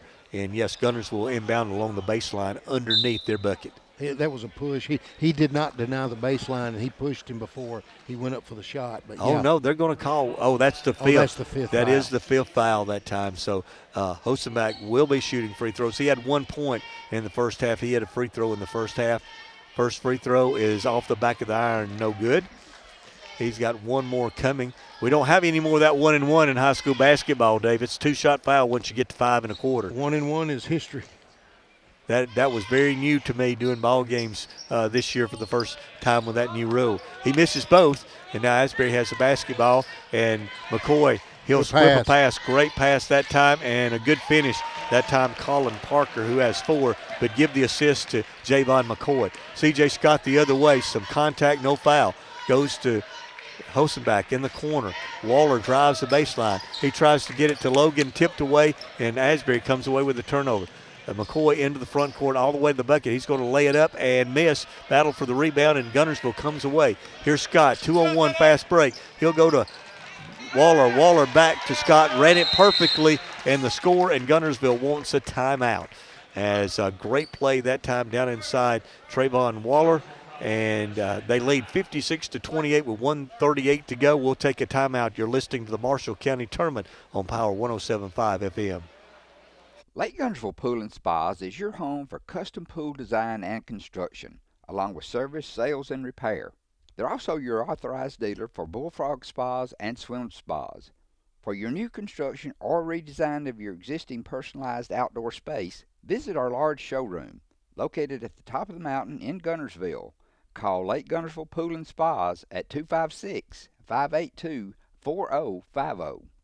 RE/MAX Guntersville is a proud supporter of the Guntersville City Schools academics and athletics. Best of luck to the Wildcats throughout the year. For all your real estate needs, call on the local professional staff at RE/MAX Guntersville, 256-582-5585.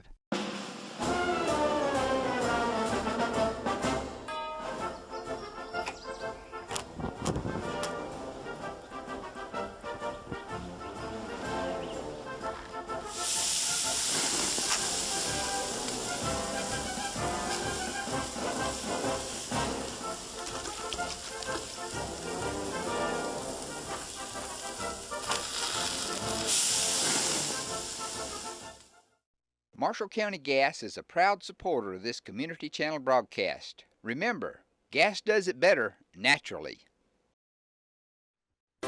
Steve and Marilyn Murphy invite you to visit Harrelson Drugs. In addition to being your trusted healthcare resource, Harrelson carries a great selection of gifts and collectibles. You'll find aisles of the most popular names and brands suitable for any occasion. They're also your source for customized invitations and printing. You'll always find an all-occasion card to say exactly what you feel. Harrelson's also carries convenience groceries from the shelf and from the cooler. Harrelson Drugs on the corner of Olbrich and Patterson in Guntersville. First Baptist Church of Guntersville is another proud supporter of Guntersville High School. Best of luck to the Wildcats throughout the seasons. Good teamwork by the Guntersville Wildcats. I saw how excited you got as old coach when you saw them run that to perfection. Asbury will get it in against full court pressure, and Guntersville's pressure has been relentless most of this game as they get it in the front court with McCoy. He'll dribble to the right wing. He'll hand it off to Gentry. Gentry's going to take a long three that's no good, and it comes right back to him as Guntersville not blocking out, allowing the Asbury Rams get extra opportunities, spurt around, and Colin Parker, 6 points in this quarter, as a couple of extra opportunities, and you know that Coach Self's not going to like that as they didn't block out on the offensive glass. C.J. Scott with the basketball to Cam Logan. They're going to do the alley-oop and set it up perfectly, but Waller did not convert. He didn't finish, did he? He did not finish. It was there. The lob was there. He just could not finish and missed. 56-30 is the score. That would have been the prettiest play of the day so far if that would have been converted as E.J. Havis knocks it away down inside. That would have made the highlight reel. Made my highlight reel anyway. Oh, no doubt about it. That was pretty. It was set up nicely. He just didn't finish. As the Rams will inbound it along the baseline underneath their own bucket, trailing by 26, 56-30. And we've got a steal by C.J. Scott as he's going all the way to the bucket, and we've got a reach-in foul that time against Lucas Wyatt. and he just kept him from getting the layup that time. Is a great defensive play. Once again, another steal in this quarter by the Guntersville Wildcats and C.J. Scott. He says, you're not gonna dunk it on us. He was going to prevent that dunk. C.J. Scott at the line. He'll shoot 2. Scott in double figures today. He has 10. He has an 11 now as he makes that free throw. And checking in, I believe the first time today off the bench is Josiah Weber off the Asbury bench. He'll check in. 5'10" sophomore. Second free throw by Scott is up and good. He makes them both. 12 points for C.J. Scott, and Guntersville has a 28-point lead and another steal. E.J. Havis, he'll kick it to Hosenbach. Hosenbach in the lane, got away with a walk, missed it, got his own rebound, battling inside, and we got a whistle. Did he not walk that time? I thought he did. I tell you what, I was watching, be honest with you, I was watching Javon McCoy, one of the smallest as far as weight's concerned. He was laying in the middle of the lane. I just thought he was going to get jumped on. I was watching him, make sure he was okay. Braden Hosenbach back to the free throw line. He missed 2 there just moments ago. He's back. This time he makes it. Didn't miss this one. He has 2 points. A couple of made free throws today. He has one more coming.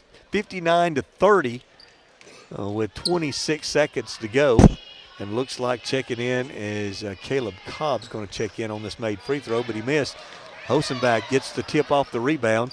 As they look down inside, he'll drive the lane. It opens up for him. That's an easy one. That baseline just opened up. The defender stepped away and left him a space to go all the way to the bucket, and he has the easy bucket there to give Guntersville a 61-30 lead. This is Gentry along the baseline, working it back out, guarded there by Havis. He's going to take a long 3. It's no good. Logan comes down with the rebound. It's a 3-on-1, and he'll shoot at the buzzer and miss at the end of the third quarter. The Guntersville Wildcats leading the Asbury Rams 61-30. We're headed to the fourth quarter at the Marshall County Tournament on Power 107.5 FM. It is a well-known fact. People like to do business with people they know and trust, and that is exactly what you'll find at Team One Nissan in Albertville. Hometown people with good, honest deals. Community-focused. Check us out.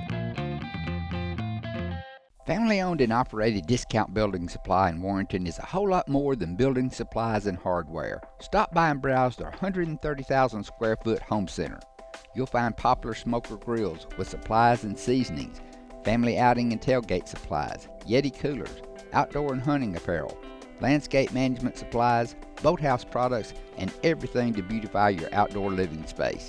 Discount Building Supply and Home Center. 3 generations of the Walker family proudly serving your family. People's Bank is my go-to place for banking. When you deal with People's, their goal is your success. Here at People's Bank, it's more about a relationship. I know my bankers, and I've got their cell numbers. I just call them. If we had been with a larger bank, we would have just been a number. We're supported 100% by People's Bank. They're our neighbor, they're our friends. We're part of this community. I went to People's Bank because I knew they were going to take care of me. People's Bank treat us like we're the most important client they have. At Piggly Wiggly, we work hard to deliver the very best to you and your family. We offer only the top quality Black Canyon Angus beef, Swift natural fresh pork, grade A Kegel fresh chicken, smoked, processed, and frozen meat items. One of the most popular promotions at Piggly Wiggly is our Pick 5 meat program. Purchase a single pack of meat and pay our everyday low price, or purchase 5 packages marked with the bright red Pick 5 label for just $19.99. You get the best of both worlds, great quality meats and a super low price. You'll always find low prices throughout Piggly Wiggly.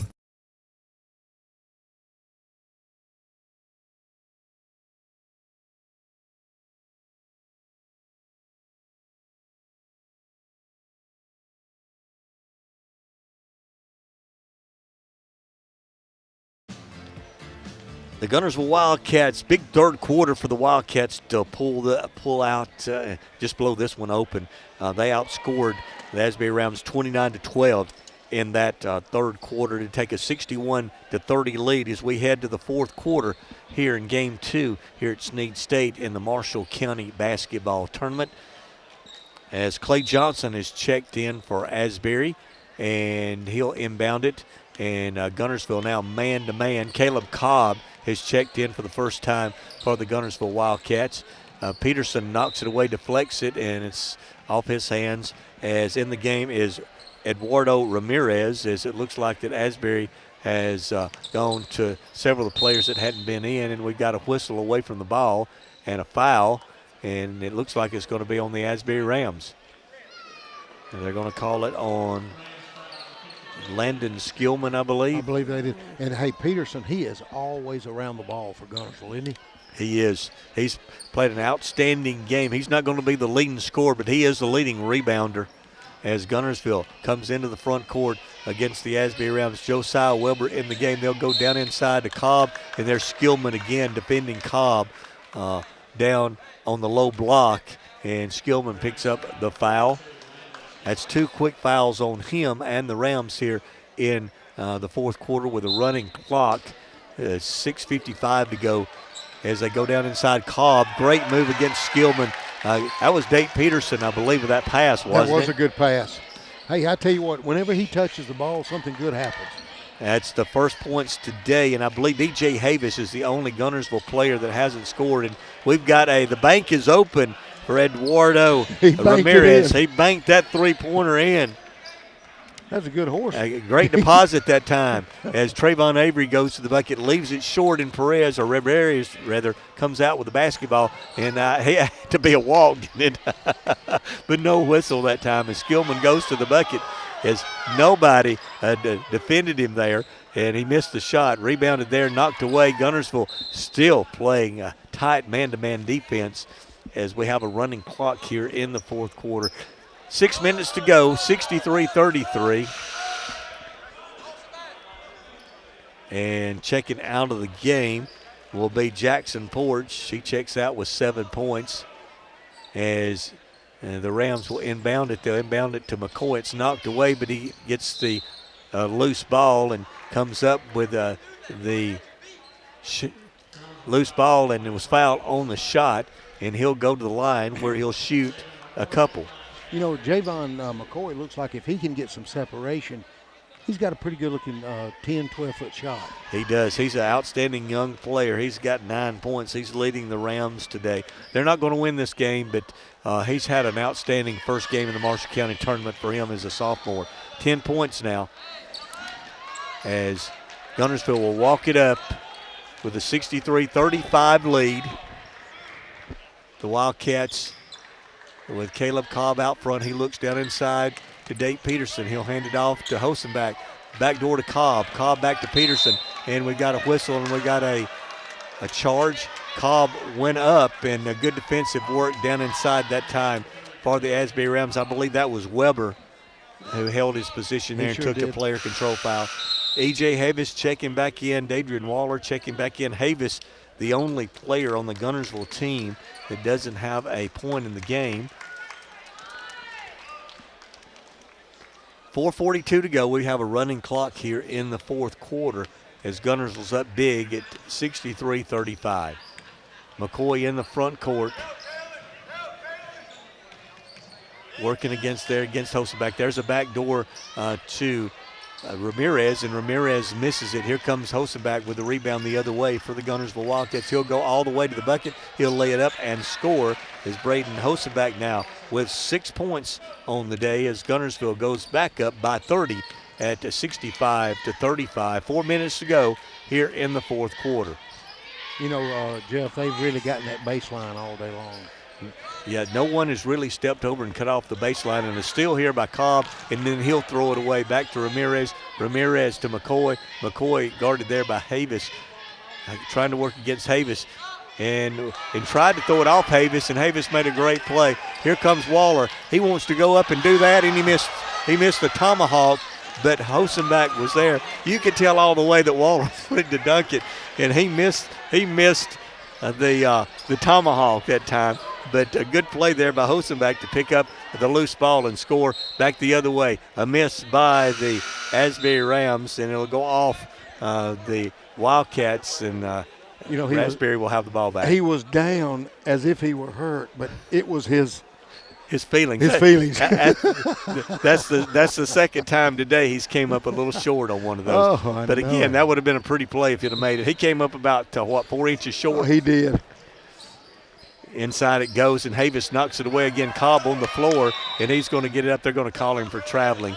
He did a good job going on the floor, but he moved before he was able to pass it, and that's a turnover. 2:51 to go, and here comes Cam Logan back in the game for Guntersville as Dave Peterson's going to check out with a smile on his face, as he should. He had a big game today. Peterson with 5 points, and I don't know how many rebounds today. He may have been double-digit rebounds today. He's had a lot of rebounds. There's a long three that's no good off for Gentry for Asbury, and here comes Hosen back the other way in the lane. Now he'll pull it out, and they'll run some clock with 2:25 to go.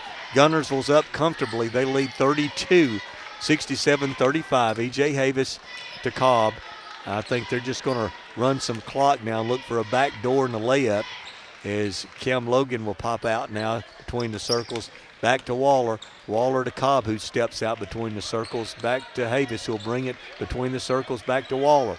Waller looks inside now, dump it down to Cobb. Cobb off the glass. Nice play, Caleb Cobb. That is 2 baskets he's made. He's got a soft touch around the basket. Nice job using the glass to bank that one in, Caleb Cobb. 4 points here in the fourth quarter. Asbury with the basketball behind the back. That's a great move by McCoy. His jumper in the lane is no good, and here comes the Wildcats again. Cam Logan to the basket to Hosenbach. Hosenbach tries to drive. There's contact there. Let's see what the call is. It offensive, defensive? And then they're going to call it offensive. I thought it was an offensive foul. One official said it was a defensive foul. The official down the baseline said it was an offensive foul, and that's what they called. Yeah, the official underneath the basket said that's your call right there, the one that was on the wing. I thought it was an offensive foul. I thought the young man I thought he dipped his shoulder. Had good position there. We're 1 minute to go in the game, and Asbury leaves that one short as the shot inside by Skillman was no good, and the battle for the rebound, it goes off of the Rams. 69-35 is the score as we're under a minute to go with a running clock here in the fourth quarter. As Gentry launches a long three, it hits the side of the backboard, no good, and Guntersville's out quickly, and Coach Self says hold up as they try to steal, and we've got a foul along the sideline. And the clock may run out at 26-25 as this one is going to end with the Guntersville Wildcats, a big winner today, 69-35, and that may be the way that it ends now as Guntersville trying to take the air out of it as Hosenbach will dribble it around to Cobb. Cobb will hand it off to Waller. Nope, he'll keep it now to Havis. EJ's going to hold it here in front of us, and that's going to do it. Your final score this afternoon is going to be 69-35 as the Guntersville Wildcats will advance once again to the semifinals in the Marshall County basketball tournament. They're tough come tournament time. Guntersville led 13-7 at the end of the first quarter. They led 32-18 at the half. It was 61-30 at the end of three quarters, and they win this one 69-35. First Baptist Church of Guntersville is another proud supporter of Guntersville High School. Best of luck to the Wildcats throughout the seasons. Horizon Communications' archives of local high school sports and school programs now spans decades and generations, covering multiple sports and programs. DVDs of these memorable events make the perfect gift for any occasion, and the cost is simple and affordable. The first game or program DVD is $20, the second game or program is $15, and then any others are only $10 each, all on their own individual DVD. Pre-1990 games converted from coaches' films are as low as $5 per game. We have hundreds of games from the late 50s on up. Give us a call at 256-582-7373, message us on Facebook, or email mharden@horizoncommunications.net to check the availability of your desired event. Let Horizon Communications help you with the gift of video to be treasured for a lifetime. Since 1992, Horizon Communications has brought you community channel programming. As we're preparing for another season of high school sports, we'd like to take this opportunity to thank our many loyal community-minded sponsors who've supported Horizon's local origination programming through the years. We encourage our local viewers to patronize our local sponsors and let them know how much you enjoy Horizon's community channel broadcast. For information on joining our team of community channel broadcast sponsors, Give Mike Harden a call at 256-582-7373. As the Electric Board of Guntersville, we want you to know that we are your partner in the community, and we hope our commitment, character, and integrity shine through every time you meet us as we empower our community to be the best it can be.